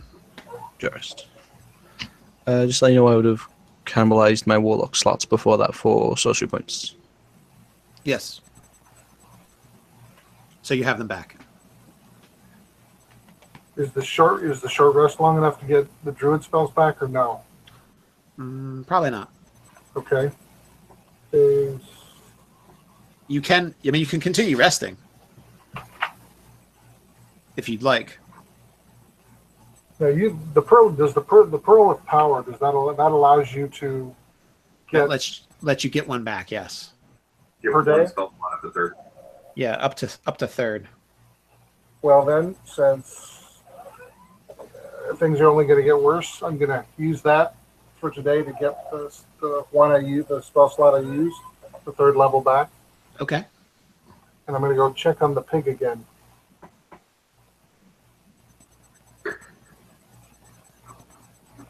Watch, the pig has absolutely nothing to do with this entire story. I'd be heading towards the pig too, just like, what the hell? Figure that thing out. Yeah, you remember Doran showed you something really strange last night. After you've seen all the strange stuff, Doran showed you something even strange. Yeah. Now it's time to go see the pig. Okay. I want to try and figure out I'm waiting for what's wrong. Okay, you head to the pig.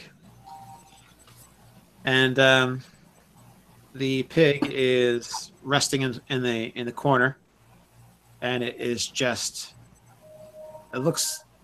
You don't know it's dark, but it sure does look like a really big pig, and it is on the. You can see the ground is all wet around it from where this slime is sloughing off and soaking into the ground around it. Can I find anything to poke it with? Sure. There's reeds. I want to poke it with a sticks stick everywhere. just to see what it will do, like through the pen. Okay. As you go snap a reed off, bring it back, and poke the pig, it gives a huff, a snort, and a bit of a squeal because it was surprised that you were there, and it looks around, and you can see that it's having trouble seeing, and it blinks a lot to look around, and it comes up to you and shuffles out the door like as if it's thinking you're going to give it something. If the reed's still in there, it'll bite the reed and start munching on it. Oh, I'm going to let him have the reed. Okay.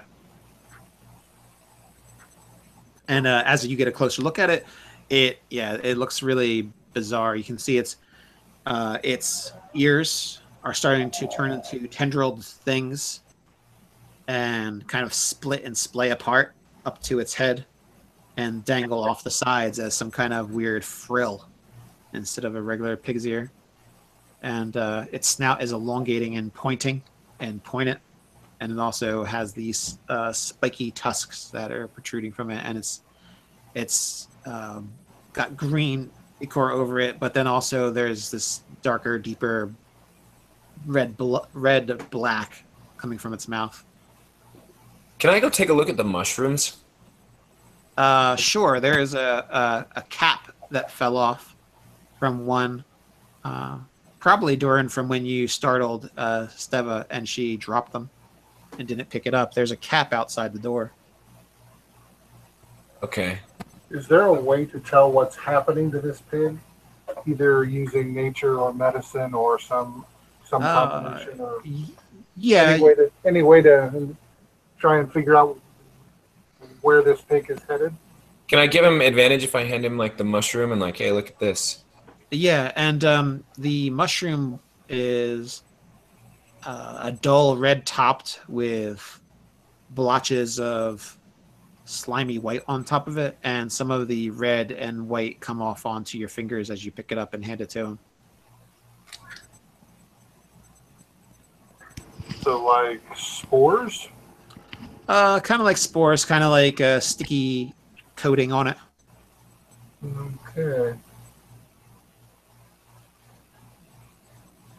So, medicine, nature, what would you want me to roll on? You can just take the best of the two, and he's going to give you advantage, right, for helping. Yeah. I'll take all the help I can get. I wouldn't really, yeah. Other than the mushrooms seem weird. Both dice rolled 11, so that makes it a 17. Okay. You're pretty sure that you don't recognize this mushroom. It looks kind of like one you recognize. That mushroom isn't necessarily poisonous if you cook it properly, but you've never seen it coated with slime before. And it could just be a rotten one that other stuff's growing on, but it looks edible except for this coating of dull gray slime. Okay. I was going to say, it looks like a mushroom that you recognize you could eat, but no, this one is not. Read so something you eat. This begs the question then: the mushrooms can we see any of the mushrooms that he was preparing at the inn to see if they look the same? Oh, you want to take some to the inn and go just to compare the one in my hand to the ones that he's cooking. Because if everybody's getting fed the same junk, then that's a whole world of not good. All right. Well, so you're going to all head to the inn. So you head to the inn, and Steva is there doing like cleaning tables and organizing tables for people as they come in for their early food and drink. And Gornum is behind grumpily as ever. Doran, you definitely remember Gorn was not this off before, but he certainly seems like something bad must have happened to him, or something, gotten bad news recently, because he just seems off. And you remember him playing late into the evening his musical instruments, but he is not. And that did not happen when you showed up yesterday.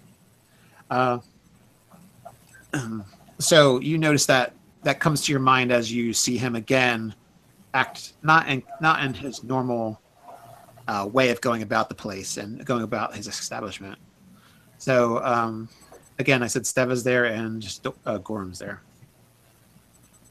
I'm going to try and just casually make my way toward the kitchen to see if there's a stack of mushrooms or anything that looks like what we just handled. Okay. All right. You see that there is a stack of mushrooms in there, and some of them are cut up and some of them are still whole on the side. And are they slimy and with the red and white powder, or no? Okay, you can go and get a closer look. They do look like the red and white mushrooms that you found that the pig was eating. And as you get closer, you hear Steva go, "What are you all doing back here?" Oh, just trying to see if there was any food ready. We'll be going. Oler's going to drop the reed that he was poking the pig with. He grabbed another reed and was poking it again. He's like, "Oh, nothing." Yeah, so she says, "Well, yeah, the stew will be done soon, and that'll be ready to go, and we'll have some seaweed as well, so that'll be a nice breakfast for you all. And I just need to finish cutting these up." So she goes over and cuts them up. And you can see she's like making faces as she's like going next to them, like cutting them and tossing them into the pot. I'm just trying to make a little conversation. Where do you get the mushrooms? Oh, well, sometimes we have a few people that go out and go picking for them. And some people take a skiff across the river and head into the outskirts of Croak Hollow and grab some along the way. Mostly it's across the river because that's all nice and wet over there, as opposed to up here where it's a bit drier with the reeds. Okay. They tend to grow on trees that are mostly dead and fallen over there. She's like, oh, but I don't like picking them. I don't like cutting them, but it's part of my daily chores, so I do it anyway. Well, thank you. And you can see her making like, while she's cutting them. She just definitely does not appreciate or like mushrooms at all. And telepathically, I say, everything. The person who called that frog thing swam away toward Croak Hollow. And if they're gathering these mushrooms that seem to be transforming this pig, were found in Croak Hollow. I have a bad feeling about Croak Hollow. Yeah.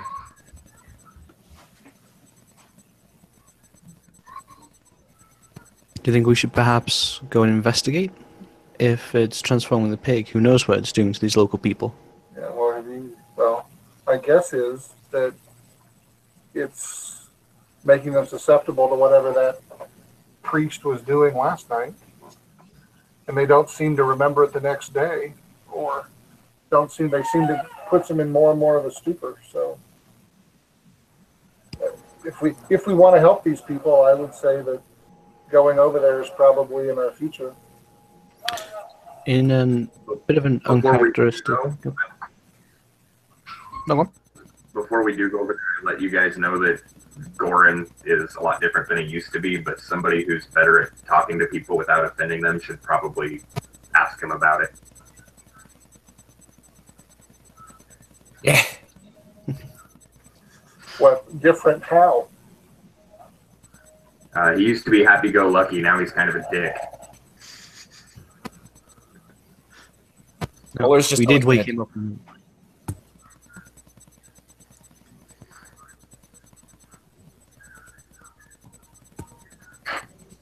Yeah, we'll see if we can chat him up before we do anything. But I would suggest not eating anything with the mushrooms in it anymore. Mushrooms are not supposed to quite look the way that those do.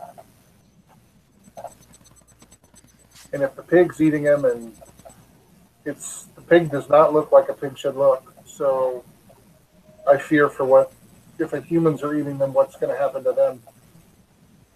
Unless the humans became what walked out of the water last night and got laid open.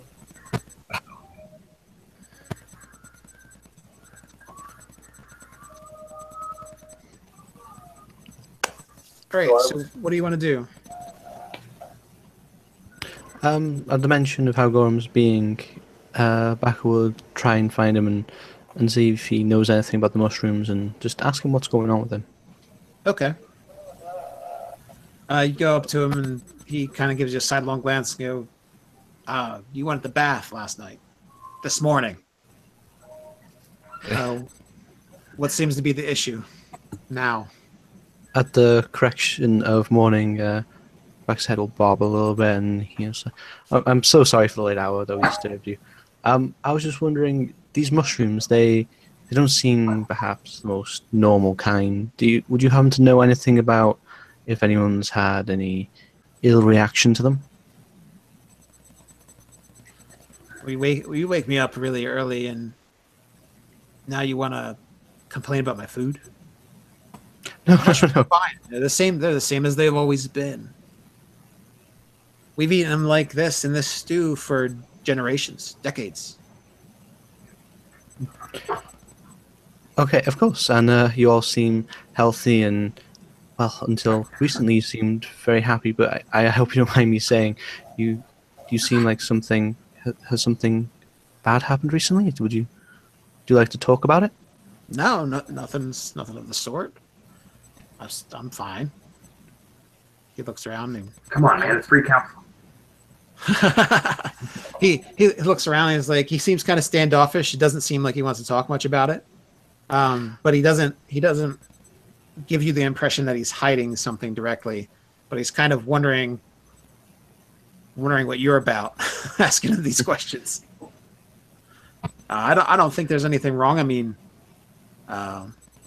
these are just fine mushrooms. They come from the bog over on the across the way. Croak Hollow has been a great place for getting these for a long time now. And you haven't noticed anything more recently? Perhaps any strange-looking neighbors? Well, there was that strange fella that would come by every once in a while. Dressed in like this muddy brown black outfit. Don't know what the point of that was. It gets wet and it's going to cling to you, and you're going to get stuck and trip up in it, and you're going to fall in a bog and get stuck. I don't understand. Why would you ever dress like that? But to each their own. I mean, he's looking at you kind of like teach their own, like talking to a giant turtle man. So the world is strange, isn't it? Yes, most strange, and I'm sure some people aren't always as well acquainted with living near water, like certainly yourself and Giant Turtle Man are.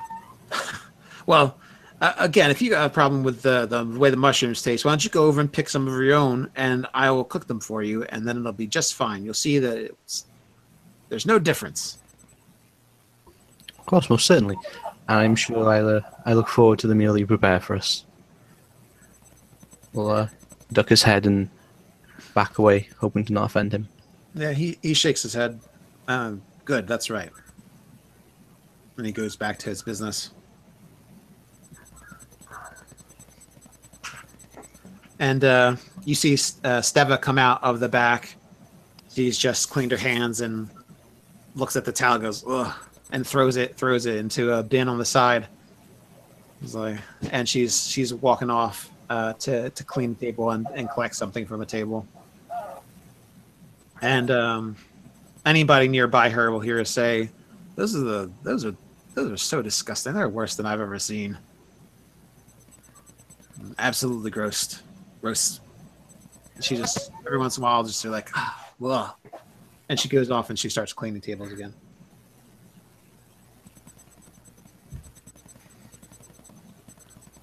Would Uller have seen that? I think I'm with you guys. Yeah. Yeah. You're all together at this point. Why don't we ask her? She's noticed anything. Have to get her away from here first, I think, so that Gornum can't hear her.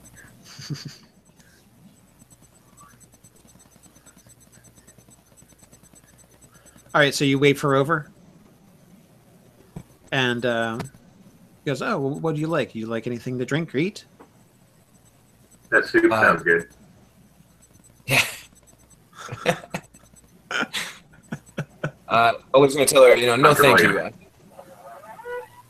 I was just wondering if you've noticed anything different about anyone who's eaten these mushrooms, or anything, perchance. Other than the pig. I mean, especially the pig out back.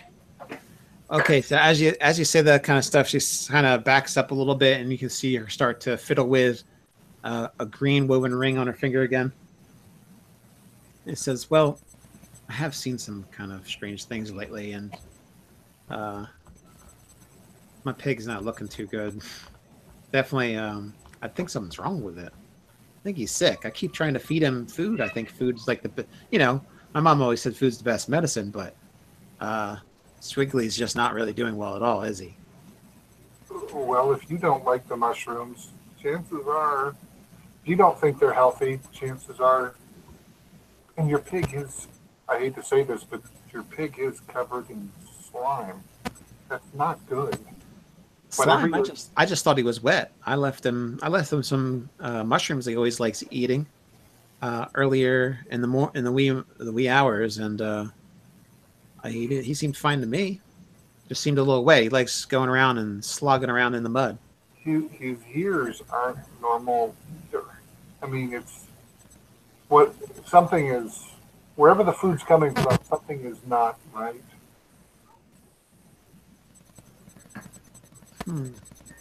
Did the mushrooms you pick, did they have the red and white on them as well? Oh, I haven't picked them in a while. Oh, Some so people did you feed them from the mushrooms from here? Oh, well, why? She looks around at Gornum and says, I sneak some around that no one else sees me take. And I don't eat them, I hate them. I wouldn't eat them either. Well, yeah, exactly. They're totally disgusting, right? Yeah, and I like mushrooms. These are not good shrooms. She looks at you. She looks at you like you're strange for liking mushrooms, but it's like, well, I guess you're just as strange as the rest of the folks who eat these things. I didn't say I wanted to eat these mushrooms. I like regular mushrooms. These are not good for your health. Well, I'm pretty sure they pick them from the same places they do off in the hollow over there. I don't know much about them. I just know they look kind of more disgusting than they normally do to me. What's the best way to get there?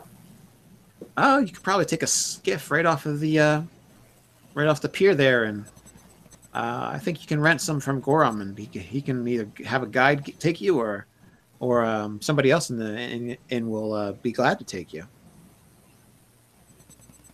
Okay. Well, thank you. While they were talking, I snuck off into the kitchen, grabbed a bowl of soup, and came back eating it.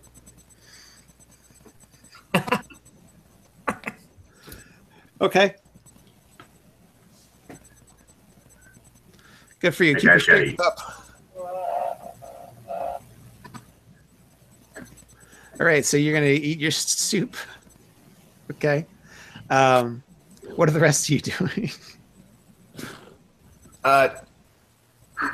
Before she walks away, can I ask her about that ring? Like maybe where she'd gotten it? It's really nice. Oh, she says, "Oh, thank you. It's from it's woven from ghost orchids. My friend Wago gave it to me. He comes by every once in a while, but he hasn't come by recently. He I think you're gonna think it's crazy, but he lives over there. It's kind of silly. Lives in the bog. Yeah, he lives in the bog. He's got some people that live there. Why is that silly? Well, because that's weird. You're like living really close to the water. If it floods, you got to be careful and not getting all your stuff wet. Right. Hard to keep paper from molding. There's a lot of things different from us over here with the reeds and the stilts than people laying on the ground out there. That does sound a little odd. Would you mind if I took a look at your lovely little ring? Sure, you can take a look at it. She takes it off and kind of like just walks right over to you and pops it down your hand. It's gorgeous, isn't it? Yes, it's very, very nicely made. So as you see, it's the leaves of some plant that have all been split very finely into cords and threads, twisted and then woven all together into a ring. Does anything about it seem unusual, perhaps magical? Would you want to put it on? I don't really know if that would fit me.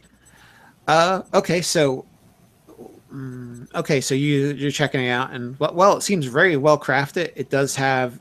It seems strange. The reeds are still green. I mean, like the leaf is still green, and it doesn't usually plants don't last that long.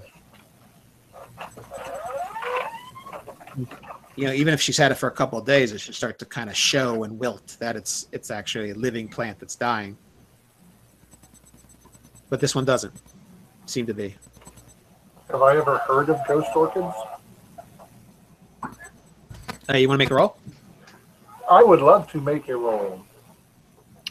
Do you roll survival for that, or just nature? Nature would probably be better. Okay. I prefer rolling nature. 19 total.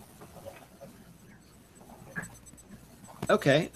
You know that the ghost orchid is a reed plant that has some interesting properties for medicinal purposes, for poison and disease. So it can help ward off disease and kind of help with taking care of people after they've been poisoned. So I asked the rest of the group who's been here before. Does Stiva seem like she's is she like she's always been personality? You're talking about Steva? Yeah, Steva. Dorian, you know that Steva was very shy when you knew her previously, but is now very outgoing and open, and not very shy at all. It came out of her shell. Yeah. She used to be a turtle. Sometimes it's better to be in your shell.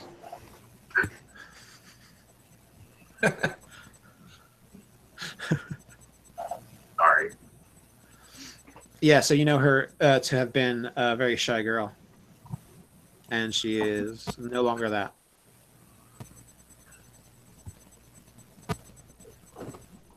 I was more thinking along the lines of the ghost orchid plant, and I'm saying this telepathically since she's still standing right there.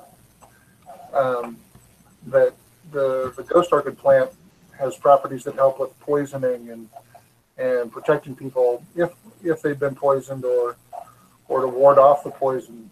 And if she's not eating the mushrooms and is not affected, if Gornum's been affected, then maybe we need to get some more of this ghost orchid. You know that the ghost orchid, and specifically Steva says, oh yeah, well, Wygo, who lives across the way, he made this for me, and that's where you find those kind of plants. They don't really grow with the reeds over here. All right. Well, sounds like it might be time for a field trip. Well, thank you, Steva. Oh, you're welcome. And if you want to, you know what? If you could hold on to that for me, that would be good, because then you can say that you could show, if you see Wago, he's kind of shy around people. If you see him, he might be upset that you're at his place. So if you show him that ring and say that I sent you over there to look at some stuff, you should be okay. Oh, well, yes, we don't want to have bad manners and upset Wago. Just please make sure you bring it back. I don't want to lose it. Well, of course. I tell her I'll make sure.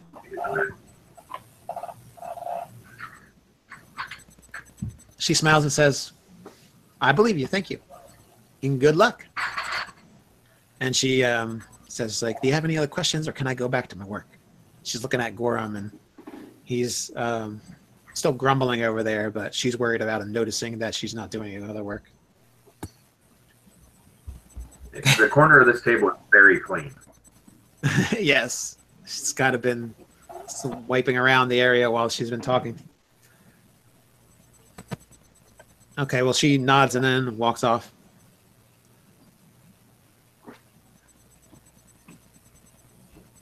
Well, gents, anyone up for a field trip to Croak Hollow? I suppose we better. Everything seems to be pointing that direction. At the very least, Take a magic school bus. at the very least, there's a priest of an unseemly deity in the area that we should definitely investigate, if not outright chase off. Very unnatural fellow. I would like to deal with him. Not by myself, but I would like to deal with him. All right. Well, you know that the skiff is not very far. The pier that you were at yesterday is pretty much where they're located. And do you want to take the skiff? How many of us will fit in the skiff?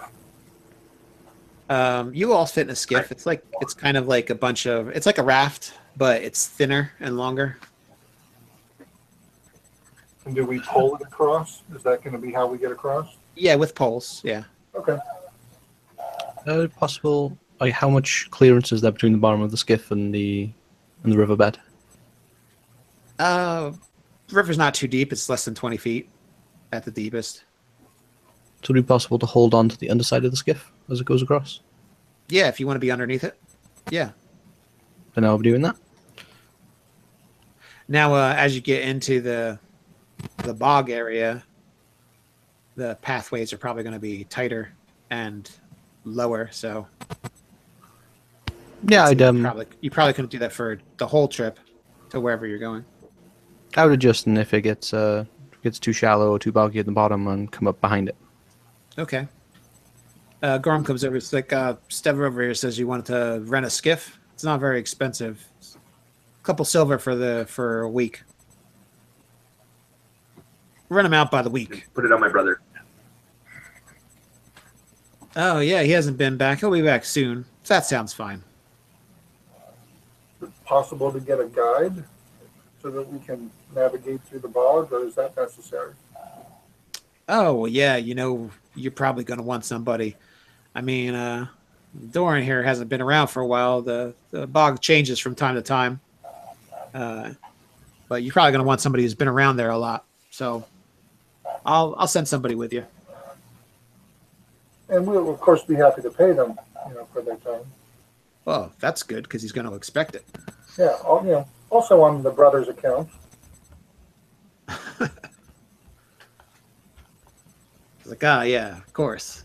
Right. So he goes off and goes out the door and yells for somebody to come over.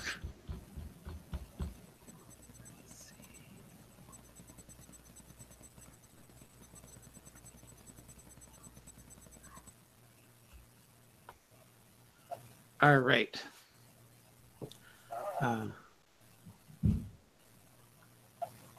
Locke shows up.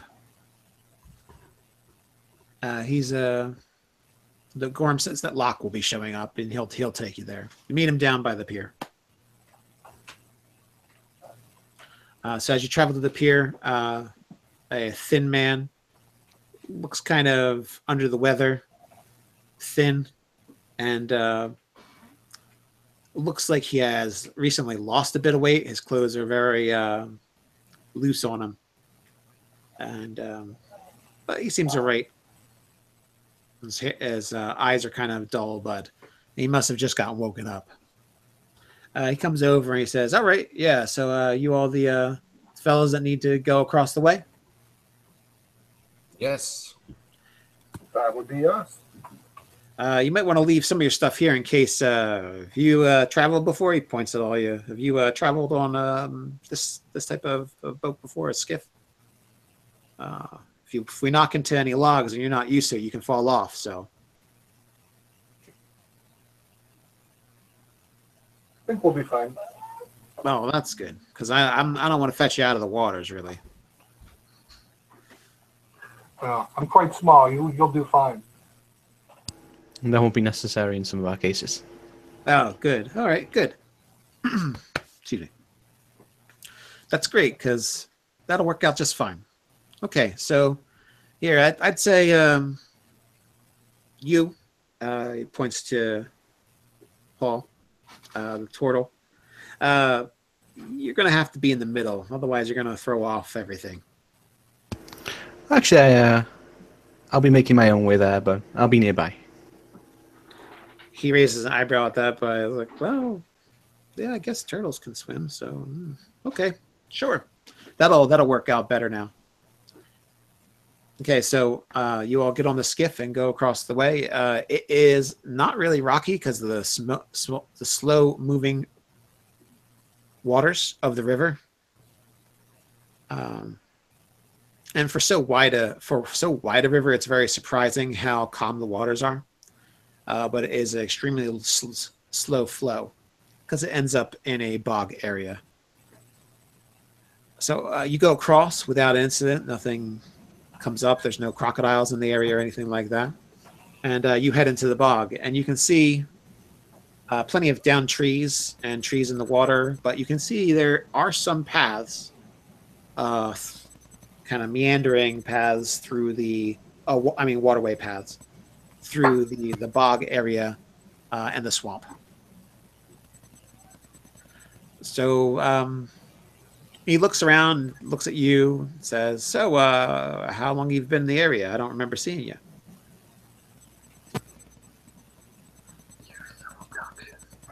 Just a couple of days. Oh yeah, that makes sense. Otherwise, I would have seen you all the time before now. So things you been going, quiet. you're going to try your hand at mushroom collecting, or are you looking for something else? Thought we'd give it a go. Yeah, it's fun. You can get a little bit of money based on where you're going to take them and what you find. Sometimes you find some really nice ones. I found this really I asked amazing. him where he gets the special. Where do we find the special mushrooms? Oh, well, I found a really interesting one all the way back. It takes a bit, it's like half a day. And you got to be ready to camp because you can't make it back in time. There is this kind of, it's weird. It's like carved stone columns and stuff all falling over. There's this really nice one poking out of the water right off of a log. Is it red and white on the cap? Oh no, this one was like a bright yellow. It tastes delicious, but it's a little too expensive, so I like to sell it instead. But the red and white ones are the ones we eat. I think they're the ones that grow the most, and they're the easiest to find and pick because you can see them clear across the area. Well, I don't see any here though, but we'll see some. I'll point them out to you. But the ones closer to the waterways are probably all picked away. But that special spot I was talking about, that's a good spot to find them. You find all kinds of things there. Oh, that sounds like the best deal. All right, so he makes small talk for most of the trek there, and it's like, well, then I'll take you there. How much do you want for the yellow mushroom? Oh well, that's long gone. That was last season. Oh, okay. I found that. Yeah. Well, some people from more city areas might think it's kind of boring to tell mushroom hunting stories, but I think it was just the best. He kind of gives you guys a look like you're not far enough out woods people to appreciate the finer things, like hunting mushrooms in the bog. I'll, from underneath the skiff, I'll ask the halfling telepathically. So, is he saying anything interesting?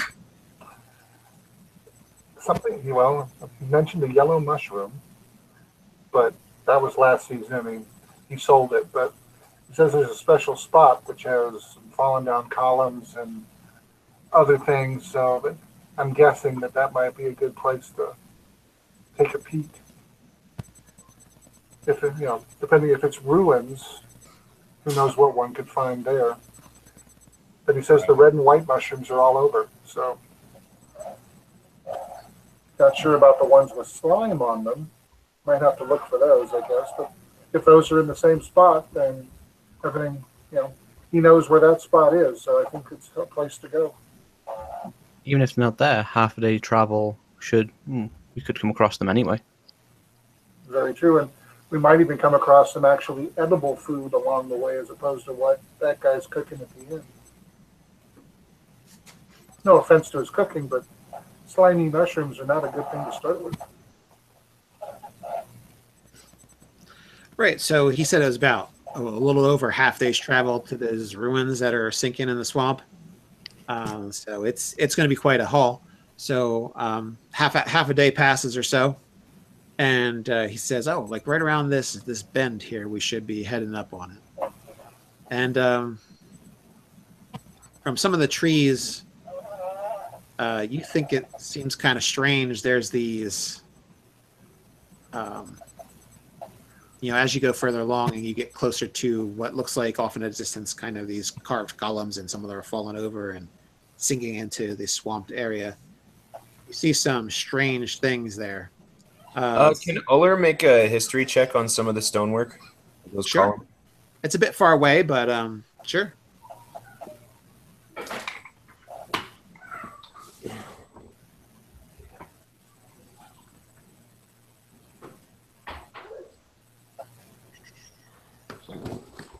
Uh, 14. Okay, you know them to be. It's either very old or someone has carved them in recent years, kind of as an homage to a earlier time. But you would say from the age and from the deterioration, it is the former. It is very old columns due to the natural weathering away of the stone. Okay. And you see around the trees that have grown around the swamp area, there's several things hanging from the trees. They seem to be reed scarecrows dangling in different positions, as if they're trying to make different arrangements. But they seem to be posed, but also hanging and dangling from the trees.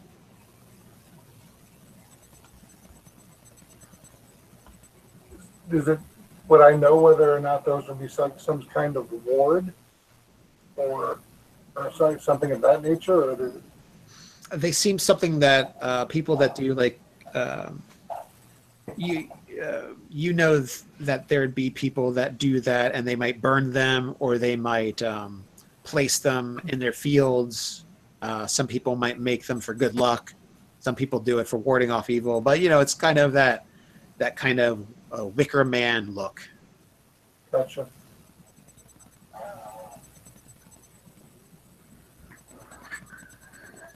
I'll ask our guide if he knows where Wago lives.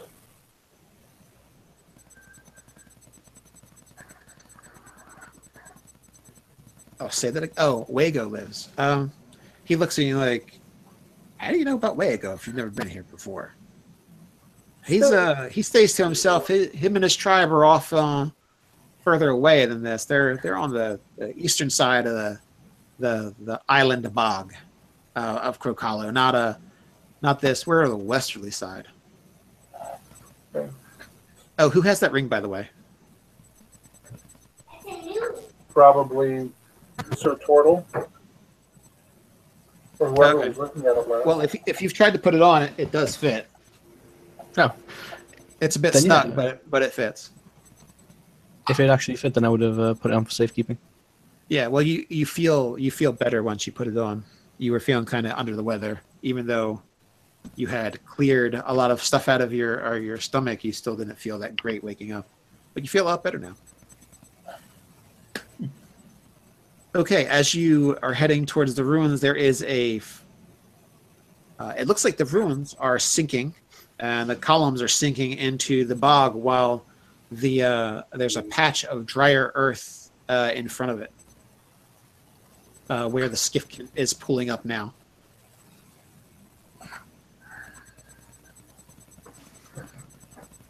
And are there all the natural sounds we'd expect to hear, like frogs and birds and that sort of thing, or is it quiet?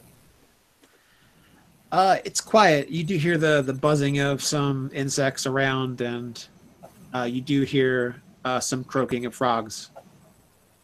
But it's heading towards afternoon. Since you traveled a half day to get here, so probably hear it more towards when it's evening, when the frogs will come out. I just wanted to make sure it wasn't an unnatural quiet. No, it's not. Oh.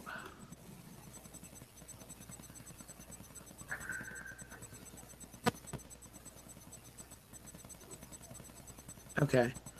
All right. I just want to check with everybody and make sure we're still good for playing for a bit longer. Yeah. Yeah. Okay. Everybody's good. Okay. I tend to run a little late with mine. Is what normally happens, and I always like to check to make sure we got a bit of time.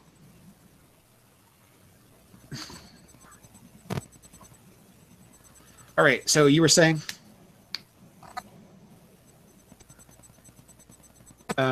Sean? I just wanted to make sure that there were all the natural sounds one would expect to hear, and not that, it's unnaturally quiet, like there's something lurking and wanting to eat us.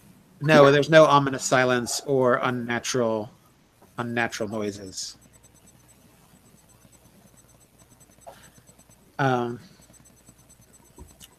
but as you step onto the land and you're looking around the area, you do hear something coming from the ruins. There is actually an entrance that seems to go down into the depths, but it's not actually filled with water. When you say hear something, what sort of something? Like a mumbling or murmuring. It's hard to hear. It's definitely somebody saying something, but it's at a distance and echoing around from the ruins.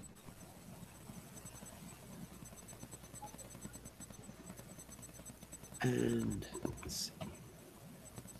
As you focus in on that, you also hear an increased level of buzzing around of insects, and some of them are flying about you. And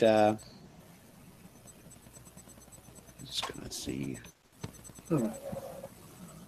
And am I getting the sense that is the murmuring and increase in murmuring coinciding with the increased level of insect activity? You're not sure about that, but Euler, you notice that there are several larger, worrisomely large insects headed towards you guys.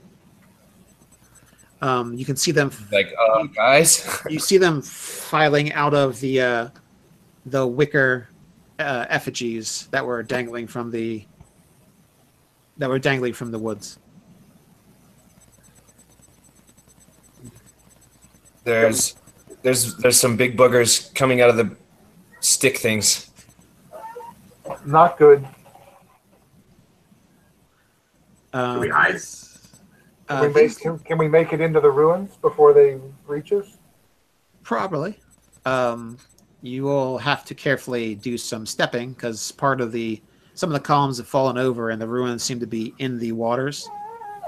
But you could probably do some hopping and leaping over to there.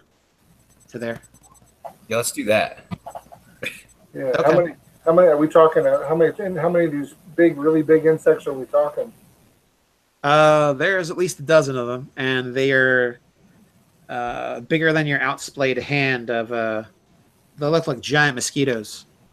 Ugh. With really sharp beak-like things on them.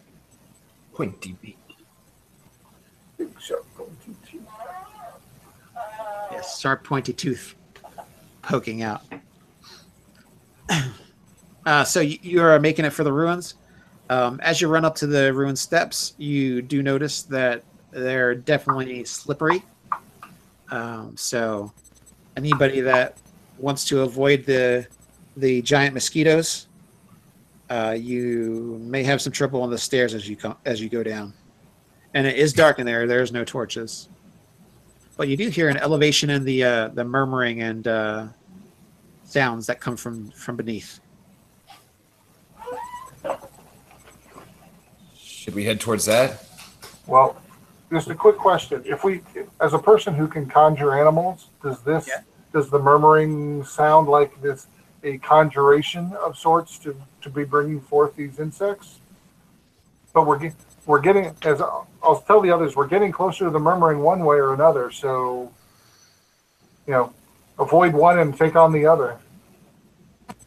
No, you do not think it's some kind of spell from what you can hear.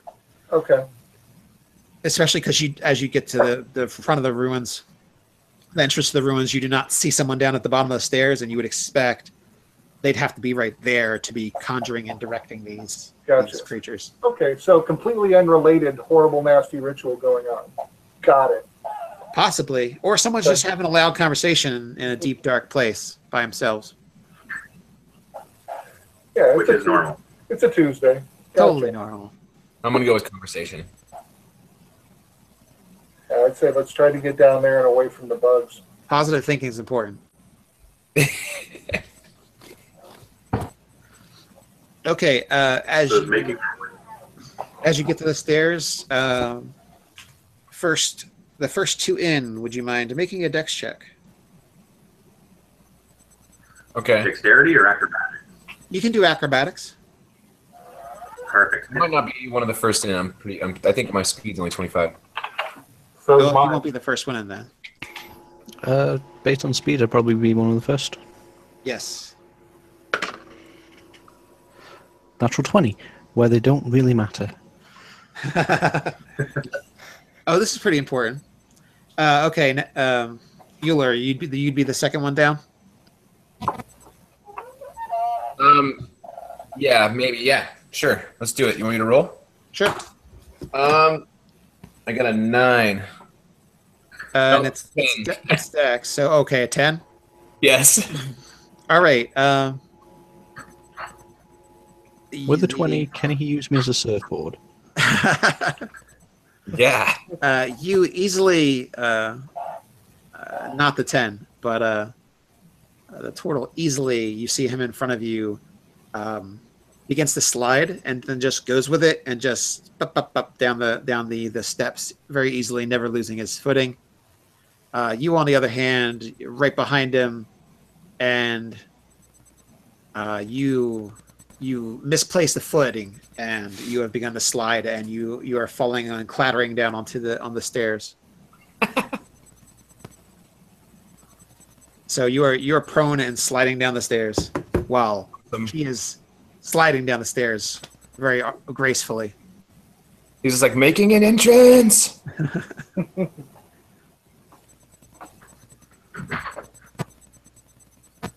And as you both end up at the base of the stairs, you see around you there is dripping water and seaweed dangling and moss and other things overgrown in the area. And there is a covered statue over something wrapped up and covered with a black fabric and cloth in the far end, and in front of there you can see a person stripped to the waist, and you hear chanting better, but the chanting abruptly stops as Euler thuds down to the base of the steps, and he spins around, and he looks specific. He's surprised to see a turtle, and then looks down at Euler at the base of the steps, prone, and goes, "You again." And it looks like he begins to cast a spell. So the two of you at the top of the stairs, you could use your regular movement and come down, but you will have to make dexterity saves unless you try and go and use it. It would be difficult terrain if you do not want to make a dex save. I did a 15. Okay, you're going with the trying to make a save. All right, you begin to slip, but you catch yourself and you're able to quickly climb down the stairs.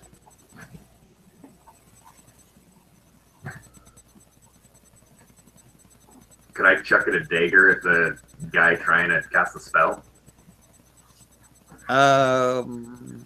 Yeah, well, we'll do initiative and allow everybody to do their thing. Okay. So, Sean, you coming down? Yeah, I'm just trying to decide. Would a giant spider have difficulty with getting down the stairs? No, not really. No, you could climb on the. You could use all the surfaces. Or what about would a tiger? Would a tiger would have the same difficulty? Correct. You probably have a better dexterity with a tiger, maybe, but spider would probably easily make it down there. Tiger could probably jump. Yeah, that's true. Tiger could jump. That's true. Yeah, let's go tiger. Okay. So as a bonus action, I will transform into the tiger and then jump down the stairs. All right. A sort of like a pounce action without there being anything to pounce on at the end. That's the movement. Okay. You gracefully leap, and you again see the scene. There are several alcoves covered in this black fabric, and the man is spun around, and he's not wearing. He's wearing dark colored clothing from the waist down, but above his waist he has scars and cuts and different symbols. You recognize the different positions that the wicker effigies were taking, and you see that those different symbols YMCA. carved into his chest and skin. I was going to say that. You. What was the question? I missed it. Okay. So roll initiative, please. So my 2. 3 out of the 4. And please put it in the chat so it's easier to do. How do I do that? Oh, you can just tell me and I'll remember yours. Okay. Well, it's a nice round number. 6. Okay. Wow. Okay, how's everybody else there? 16, 9, and 2. Okay, you must have startled. He must have not been no one expects the turtle. You guys all go first, so go ahead and go. This is the time where I just turn up and let you guys deal with it. Okay, so I'll go for... So it's just the one guy on his own? Yeah, you just see the one guy. Okay, so I'll go for an You Eldritch do hear Blast. buzzing coming down the stairwell, though. Oh, wonderful. And that is a 19 on the die and a 13. Oh, yeah, you hit him. Oh, the 19 hits? Oh, let me see about the 13. I dropped my good die and it's too dark to see.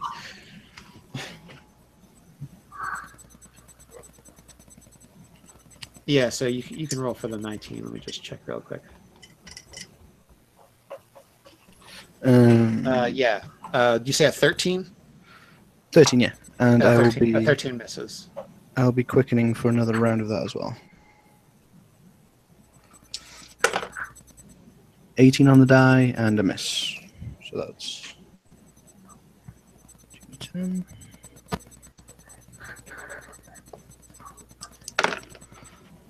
So that is 12, 14, 26. Nope. Nope. That's the wrong die.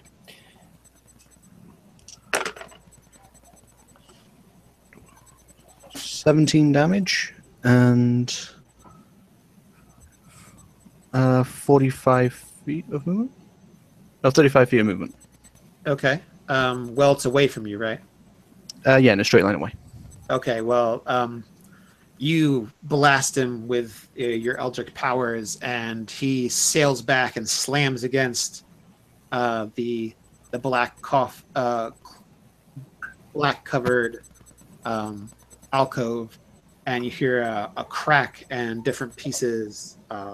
He falls down, and then also different pieces of stone and things fall as pieces of a statue are broken behind him. And with my movement, I'll just move out of the way of the stairs. And he looks around him horrified as he sees different pieces of the broken statue. He goes, "You dare!" And his face is so twisted and distorted. And as you do that, you see a whole the shadow. The alcoves and the shadows gather around the black fabric, and those things hop down and kind of like flow out of the alcoves and towards you all. So the rest of you can act. I'm going to keep them at the same initiative to not go bonkers. So next is 9. Yeah, so there are also 2 black cloth things that have come off of the side area and are headed towards you. Okay, are there any within 5 feet of each other? No, they're actually kind of spread apart. This is about a 25, 30 foot across room, and they're all kind of... I'll go after the first guy we saw then. Okay. 2 attacks with my short sword and then bonus action with the offhand, correct? Yeah, because you're a high enough level ranger. 5th level, yeah.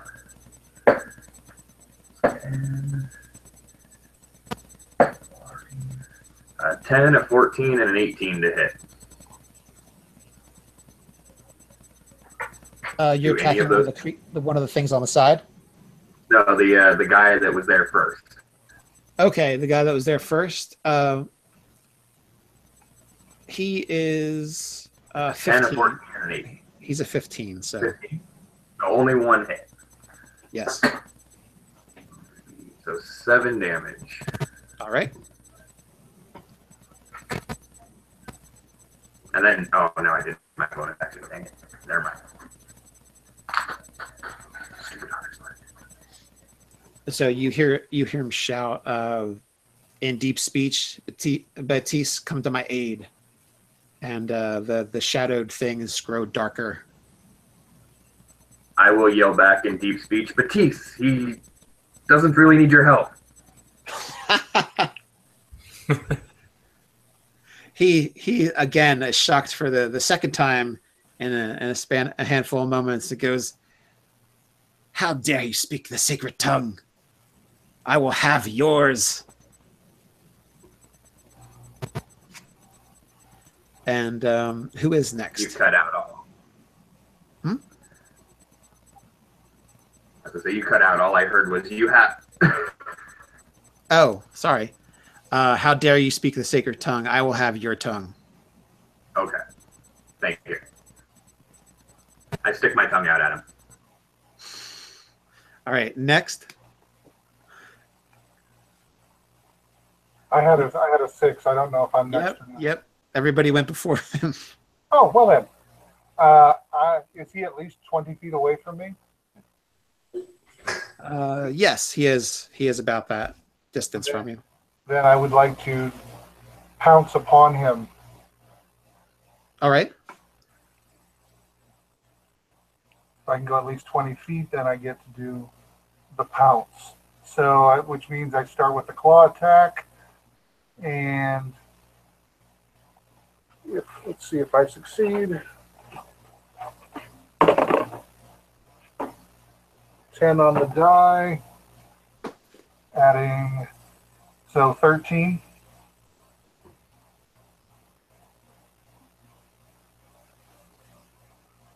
Uh, 13 will not hit. Okay, in that case, I just jump and land near him then. That's it for me. All right. Okay.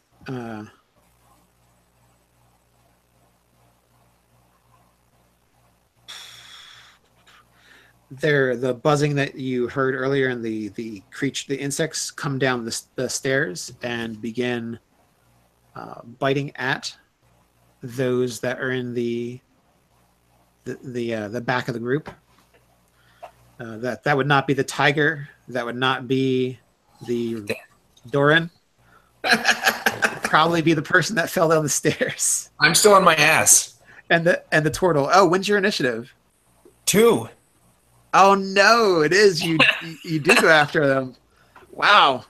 Okay. Well, a whole bunch of giant mosquitoes fly at you.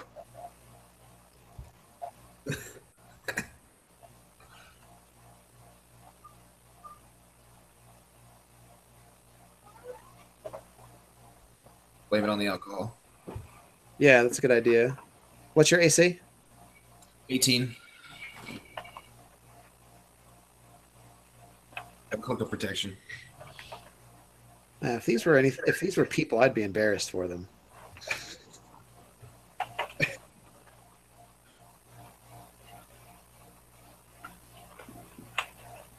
Okay, a half dozen giant mosquitoes attempt to bite you and stab you with their mouths, but only one finds purchase, and you take 3 damage, and you have this big giant mosquito stuck to you. Okay. And the rest of them will fly at the turtle.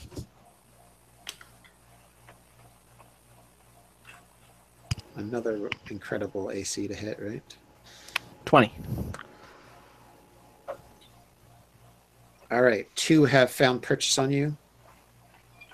Around the tender bits in between your your shell in your hands, poking you in the shoulders for 7 damage. And they are latched onto you. All right, the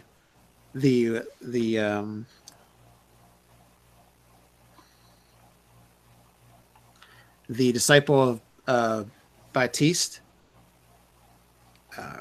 gets his bearing and begins to launch bolts of energy at the nearest person, which will be Doran.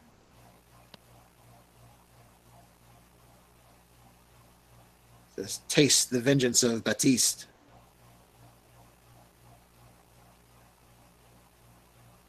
Okay, and 3 of them strike you for a total of 7 damage. And they are these weird globular bolts of slime that burn and itch and cause pain to you.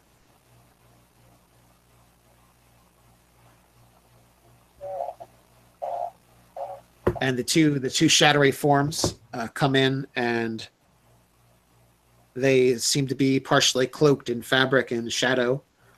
You do not see any feet or anything underneath, as if they are floating. And as they come close, you feel a deathly cold from them. Not a cold of the environment or of winter, but of death.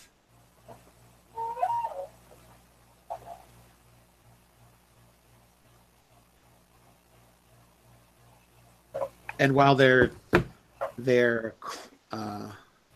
enshrouded, clawed hands come close to you, they do not find purchase. But the chilling feeling remains, and you do not. You know it is very deadly to be touched by one of those things. Chilling.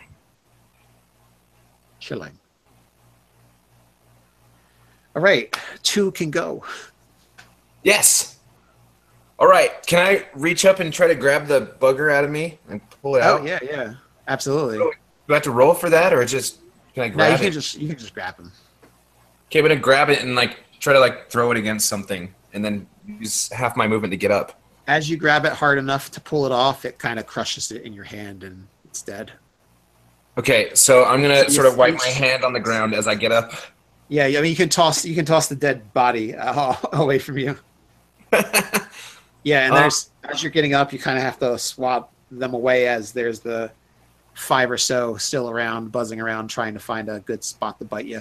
Okay, how far away is everything that's going on away from me? Like these black cloaks. The black shadowy thing is pretty close to you. You can take a few steps and be in its face. Okay. I'm going to do that. I'm going to be in its face. All right. Let's see. And I'm going to make 2 attacks.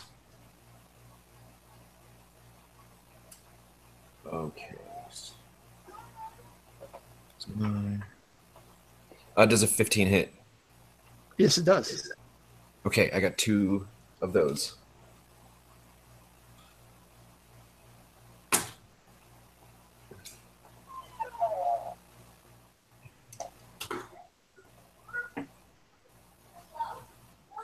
Uh, 16 damage total.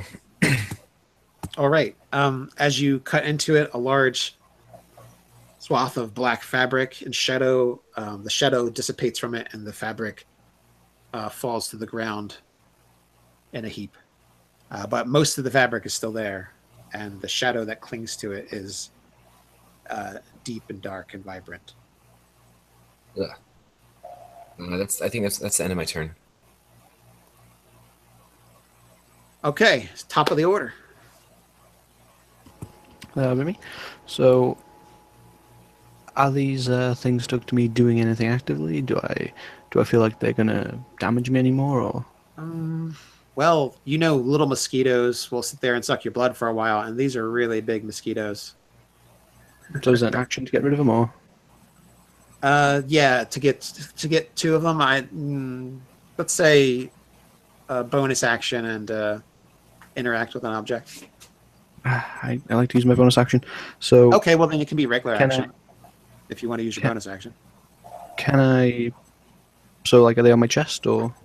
They're in your arms. One on each Okay, arm. so, can I point my arms towards the guy, and is there any shadows left, or? Yes, they're both there. Just one of them's been cut up a little bit, and pieces of the fabric are on the floor. Then, in the best I can do in a cube, I will get the guy and any shadows for Thunderwave. Okay, you can get the guy and you can get either two of the shadows or the guy in a shadow. The guy in the shadow, and I'm hoping that this will also blow those things off me. Okay, I mean they're right there. Sure. So then that is con saving throw. Okay. Con save for half. Yes. Okay. And I'll be doing it at a second level, so it's 3d8. Okay, that would be a no-go for the con saves. And that is 12, 14 thunder damage. And Okay. 10 feet away.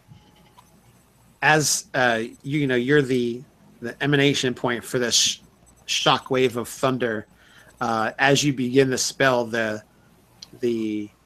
large insects just vibrate and explode off of you into a spray of mist, blood off the outward from you.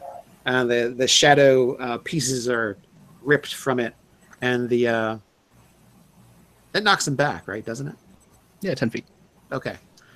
So that pushes the shadowed cloak thing away, as well as slams the spellcaster once again back into the wrapped statue, and you hear another resounding crack, a secondary crack after the crack of the thunderclap, as several other pieces of the statue that's wrapped up fall down and shatter on the ground. I'm not done with him. Is he considered prone? I don't know. Are they considered prone? When they get... Sure, I'll consider him prone. I'd rather not. If you're going to decide that way. Okay. I just don't. I don't have the rule right in front of me for what Thunderwave does, if it moves him back or it knocks him down. Push 10 feet away from you. Okay, then he's not prone. Okay. Then I will quicken another Eldritch Blast for a 18 and a 12. Okay, the 18 will hit. Okay, then that is a whopping 3 damage and another 25 feet of movement. Okay. Again, he gets slammed against the statue for the third time now. He's gonna break his own statue. And most of the chunks have toppled to the ground, and a big section of the head bust area has slid off to the side and fallen down and cracked into a bunch to hundreds of pieces. And he sees it. He's knocked down. He sees it. He's like trembling, shaking with rage. Doing some remodeling the old-fashioned way. And he just says in deep speech, desecration. He's like trembling in fury now. All right, next up. I was engaged with that spellcaster, so should I have made a con save as well if I was in the radius or cube or whatever it was? Let's say you were to the left, and the shadow thing and the sorcerer and the spellcaster was to the right. Okay. I would like to head for the most target-rich environment. Well, the two shadow creatures are kind of next to each other. Are they close enough to each other that I can use my twin strike for the free attack if I hit someone? Okay. Sure. Well, actually, you could probably whack a few of those giant mosquitoes out of the air. Okay, so I got a 19, a 20, a 9, and then for the bonus action, a 12. Okay. So you're using Horde Breaker, right? Correct. Okay. So the 19 and the 20 will hit. All right. So A 9 and a 5 for damage. Okay. As you stick the frog sticker into it, the fabric gets all tangled around it, and the shadow, with like a weird burbly sigh, dissipates into nothing. And then you have a limp, moldy, moldering rag that's falling to tatters, falling off of your weapon. And there's an acrid smell in the air.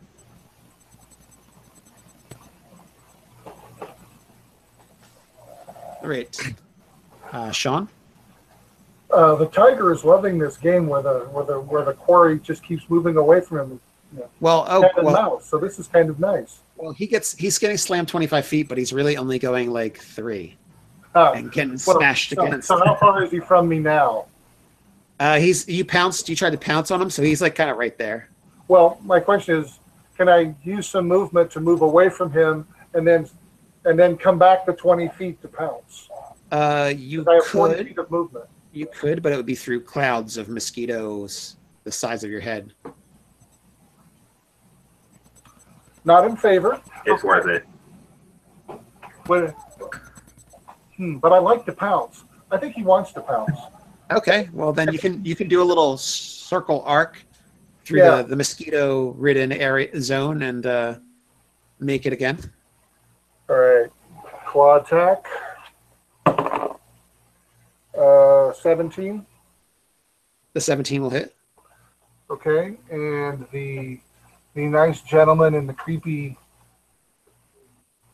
cave will need to make a DC 13 strength save, or he will be knocked prone. The way I've been rolling, I'm not very confident.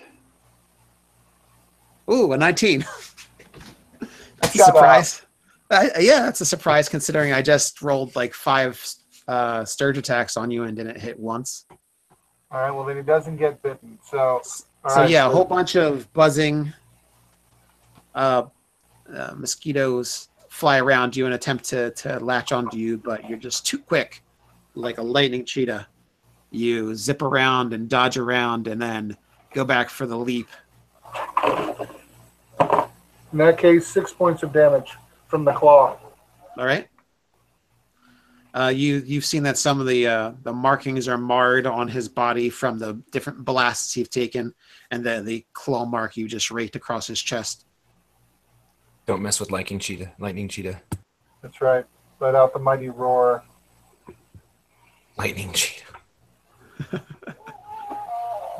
Goes along with my shock therapy. Yeah.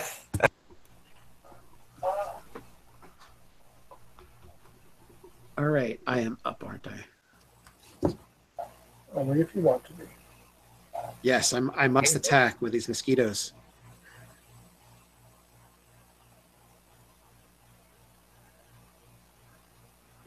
Oh my gosh, and not hit anybody. Your armor classes are too high. All right, the mosquitoes all buzz around you ineffectively. You just need to roll better. Yeah, well, hopefully I'll roll when it counts, huh?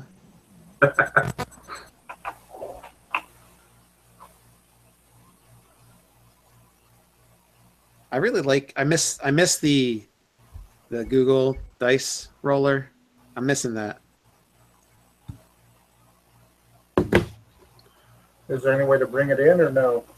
No, Google stopped supporting it. I think they took it away. So, but I mean, I have a dice app here on my iPod, so it works well. No easy roller dice tray? No, not yet. I'm supposed to be getting one of the new ones soon. I'm excited. I'm looking forward to it.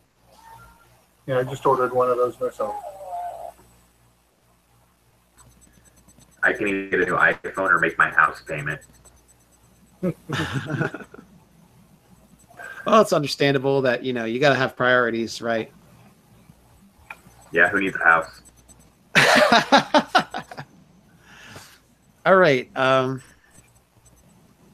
You see many of the spellcaster around now, all with the same claw marks and the same blasts scorching his chest and bruises and welts. There's now 4 of him. And they're all doing different actions and moving around. And the one remaining cloak shadow will attack Euler. So anybody that feels like they were in between or can kick like a whack in at, okay, yeah, Doran, you'll be able to take a swing at the shadow. All right. 20 total, not natural. Okay, 20 total will hit. And Euler, you will take 7 damage. Okay. 5? All right, you deal 5 to it. You cut off another piece of fabric as it falls to pieces and tatters on the ground, and another piece of the shadow drifts away and evaporates.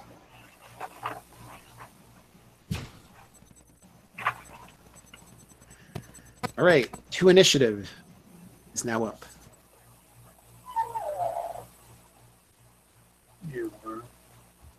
Am I still near the shadowy thing I was hacking at earlier? Yes, you are. Okay, I didn't know if that was the one Doran killed. I'm gonna hit it. Too close by you, and one just moved to attack you again. So there's one right by you.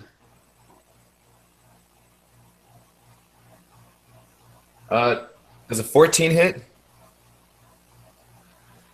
Let me check. No, it does not. Okay, so I'm gonna hit it once. He's got a 22. The second Okay, attack. yeah, that definitely hits.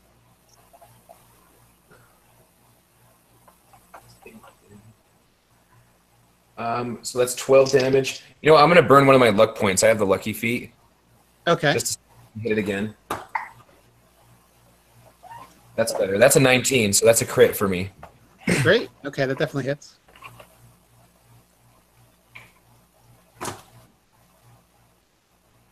That's 30 damage. Okay. Excuse me. You strike at it twice. The first strike takes off a large chunk of the fabric and shadow, and the fabric again tatters and falls to the ground. And the second cuts the shadowed cloth in directly in two, and the pieces just flop to the ground, and the shadow body begins to evaporate, and you smell the acrid stench as before. The shadow is no more. Nice. I think I'll end my turn there. Unless I can get to a spellcastery guy with my 25 feet of movement. With 25 feet, yes, you can make it there. Okay, then I'm going to... There's still Sturgis bubbling, flying around you. Just Okay, can I go? Yeah, I'm just going to ignore them and step towards homie in the alcove that's been getting his butt kicked. You ignored them to your own peril. I don't care. 2 of them have struck. No! Yes. You take 6 damage. Oh, okay. All right. And they are attached to your back as you're running towards the guy. That's good. Okay. There are now 4 of the guys, just to let you know. They're kind of all look the same. Oh, you did okay, so you cast a spell earlier. That's right. Yep. Okay. Well, I'm gonna head towards the 4 guys. Okay. And end my turn. All right. Start of the new round. Does magic missile ignore mirror image? A magic missile, you can use it to hit the mirror images. Well, we don't want to take any risks, so dwarves are steady. Let's Thunderwave.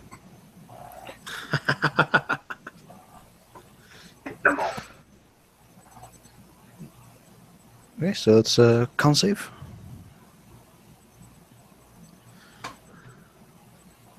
those of us near them have to make that same save or no?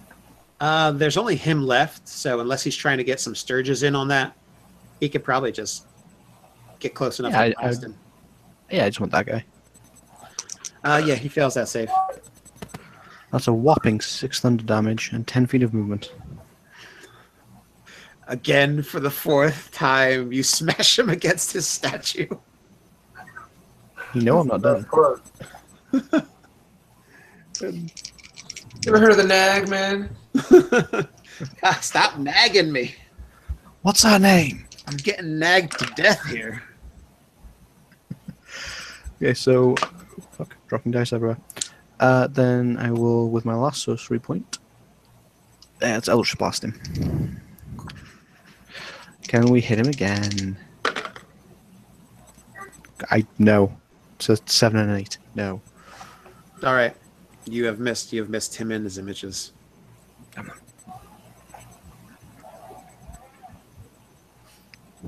You can see he is not doing very well. Whether the mental state of him previously, I mean, he did some of that terrible abomination thing, or the fact that you have made him break his own statue at least for 3 or 4 times. And you've just destroyed both of the shadow creatures. He looks up and he reaches out and disappears, and you hear like a sound. But he had quite the look of like, I've failed agony, and he's reaching for the doorway and disappears. Should have taken counterspell. Well, that would have been handy. Oh, counterspell. He has that. Whoops. Damn. Gotta know your characters, man. Yeah, well, I'm attacking you with, a dozen Sturges and some other things, and I forgot he has counterspell, I think. Oh, well. He'll be ready for you the next time.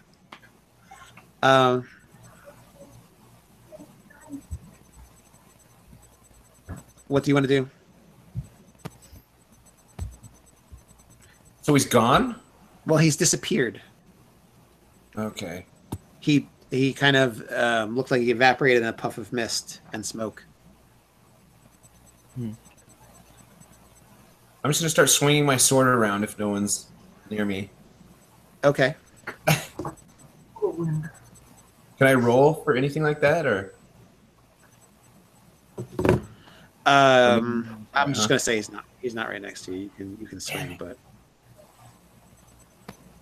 It's the mist and smoke. anybody have Arcana? Yes. Please roll. I'd rather not. Good. Would anyone like to help me?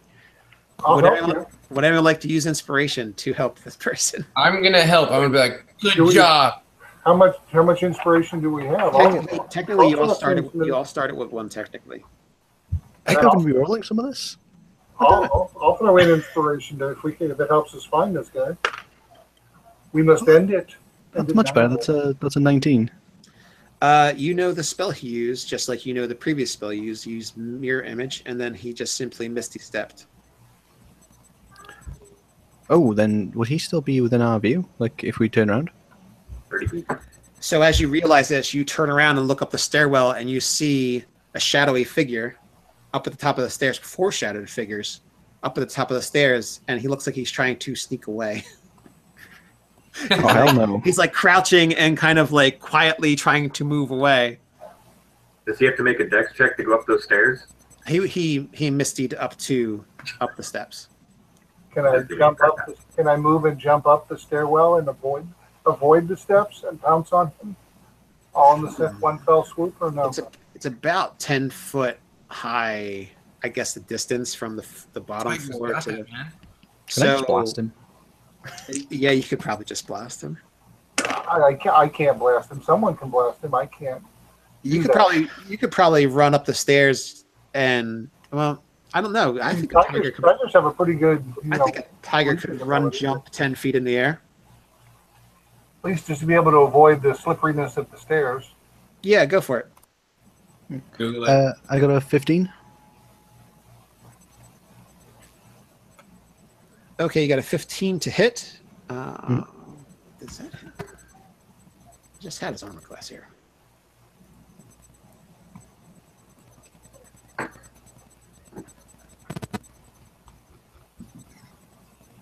A 15 hits. Right on it. Do I bother rolling or you need to roll for the image? Yeah, you can. Oh yes. Sorry, he's got image stuff. You have struck soundly an image and it dissipates into nothing. No. One down. Right now there are 3 of this sorcerer. Give chase. Yeah, run and try and Whose turn is it? bounce on the guy when it's my turn. Okay. The range of Eldritch Blast is 120 feet. He can run. Everybody that doesn't have a 2 gets to go before him. So. Okay.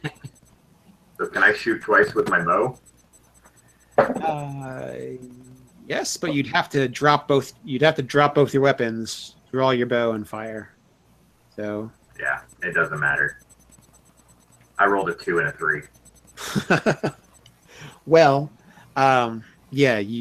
So you've dropped your weapons then to draw your bow. Yeah. And fire. Okay. Correct. Yeah, if you had stowed your weapons, it would have been another thing to take the thing out, the bow out. Okay. I'm going to try and pounce. All right. Attempt it. I will attempt.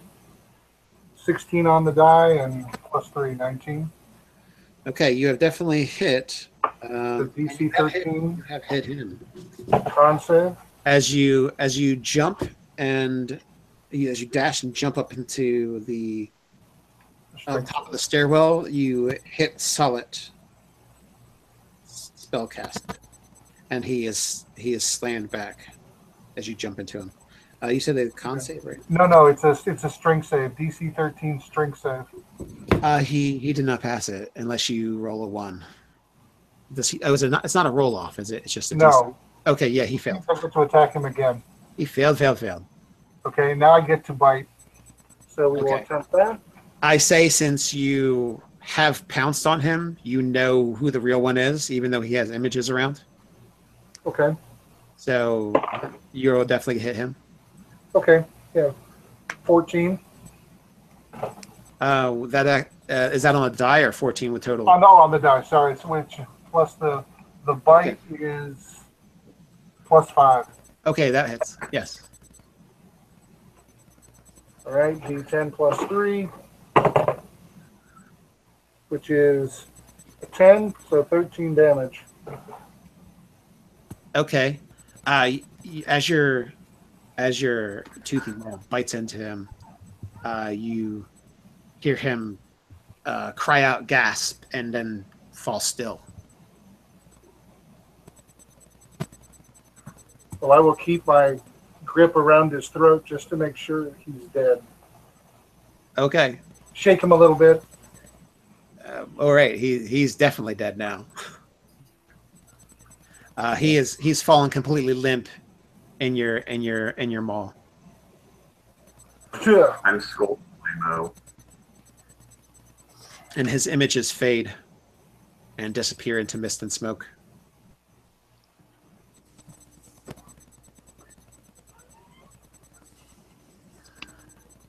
And there are several sturges still around. Several of them fly over to the corpse of the warlock, and the rest fly off.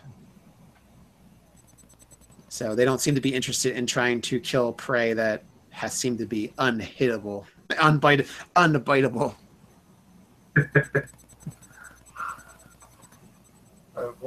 Once he goes limp, I'm going to spit him out and just. We're in a bog. Never mind. I was going to say find some clean water to wash my mouth out, but unless you brought it with you, there's no clean water. I'm going to say then no. I hand you the alchemy jug. Ooh. Yeah. Telepathically, then I will say beer. Say beer. The beer's already gone for the beer and the wine are gone, but there's still water and salt water. Ooh, Salt water. Let me think. Let me think. Water. Water would be good. You can get mayonnaise too, can't you? Just pour it out over. No, I use the mayonnaise for honey too. Just pour it over his head and say mayonnaise. I already used the mayonnaise. Oh, all right. That's so wrong. The only thing left is acid, oil, vinegar, fresh water, and salt water. Vinegar. Do vinegar. Well, if you have, make a little vinaigrette, but I'll go with the fresh water. That'd be good. I'm a simple cat. And as you look around, there are several sturges flying around the skiff, and there is a lumpy tarp with different spiny bits on it that's currently huddled on the skiff. Uh-oh. Our guide. I'm sure. Run over and try and swat at sturges so they don't drain our poor guide to death. Okay, you easily bat the sturges away and kill them or drive them off, and you see a little eye poke out from the canvas tarp. It says, "Are they all gone?" I'll just in tiger form, I'm just going to lay down in front of him and start. And now that my mouth has been cleaned out, I'm just going to start grooming. So something that shows non-hostility. He kind of ducks back down. What in the world is that? I mean, if I had my sling staff, I'd be all over those things. I can hit one from like 300 paces, but they were just on me so fast, and I don't have my sling staff. Telepathically, you did well. You bravely held them off till we could get back. He doesn't know you talked to him, but he said, "Yeah, So he doesn't know who it was, but I did do they're well. trying I'm to give him still alive. reassurance. Yeah, I'm still alive. That's right." He kind of stands up proudly, puts his hand on his hips. I made it. You all look a mess. And what is this giant cat? I don't have sturges in my back still, do I? No, they've been swatted off or Blood bloated sturges. Okay, good. yeah. You're not turning into a husk of a person right now. You're fine.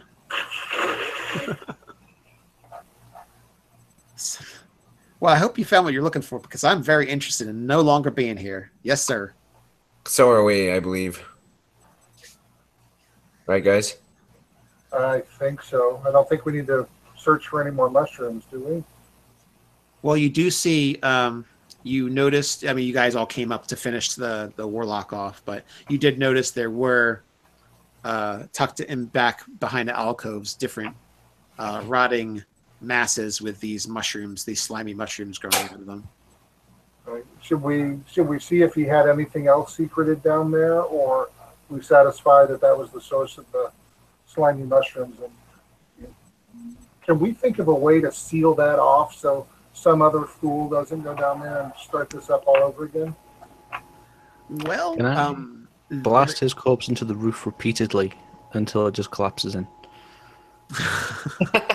I like the way the turtle thinks. Me too. You also know that there was dripping water and there was other things going on. So that you could say with a little bit of effort, you could probably break some of the stones holding back the water. I could bring down some lightning and do it at the roof while he's bashing the guy against the ceiling. And between the two, hopefully we can.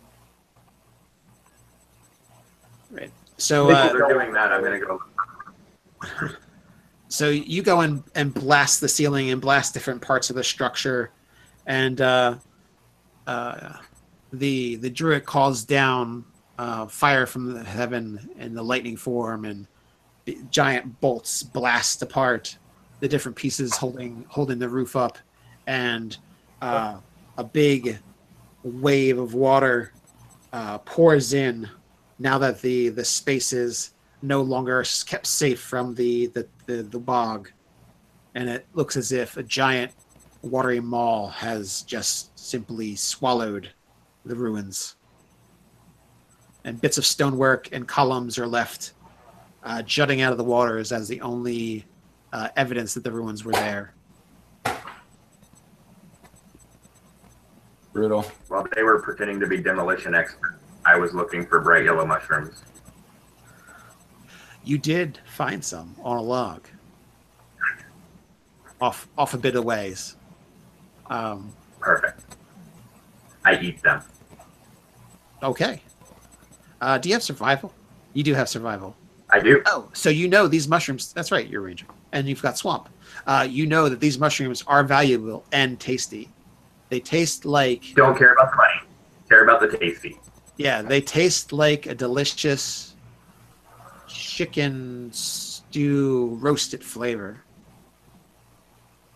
It's quite amazing. You understand. I eat one immediately and save them. You understand why people pay money for these things. I don't care about the money. I'm not selling them. They're for me. All right. You can always go find more. So I think we were going to end it there. This is the expurgated short version of Croak Hollow, which you can find on the Nerdarchy site. Thanks again for everybody for joining. And thank you for coming on such short notice, everybody, and playing. It's been a lot of fun. And we'll have to do it again. We'll have to do it again sometime. Anything anybody wants to say before we go off? Well done, Nate. Well, thank you. Thank you. Runs. So until next time, stay nerdy.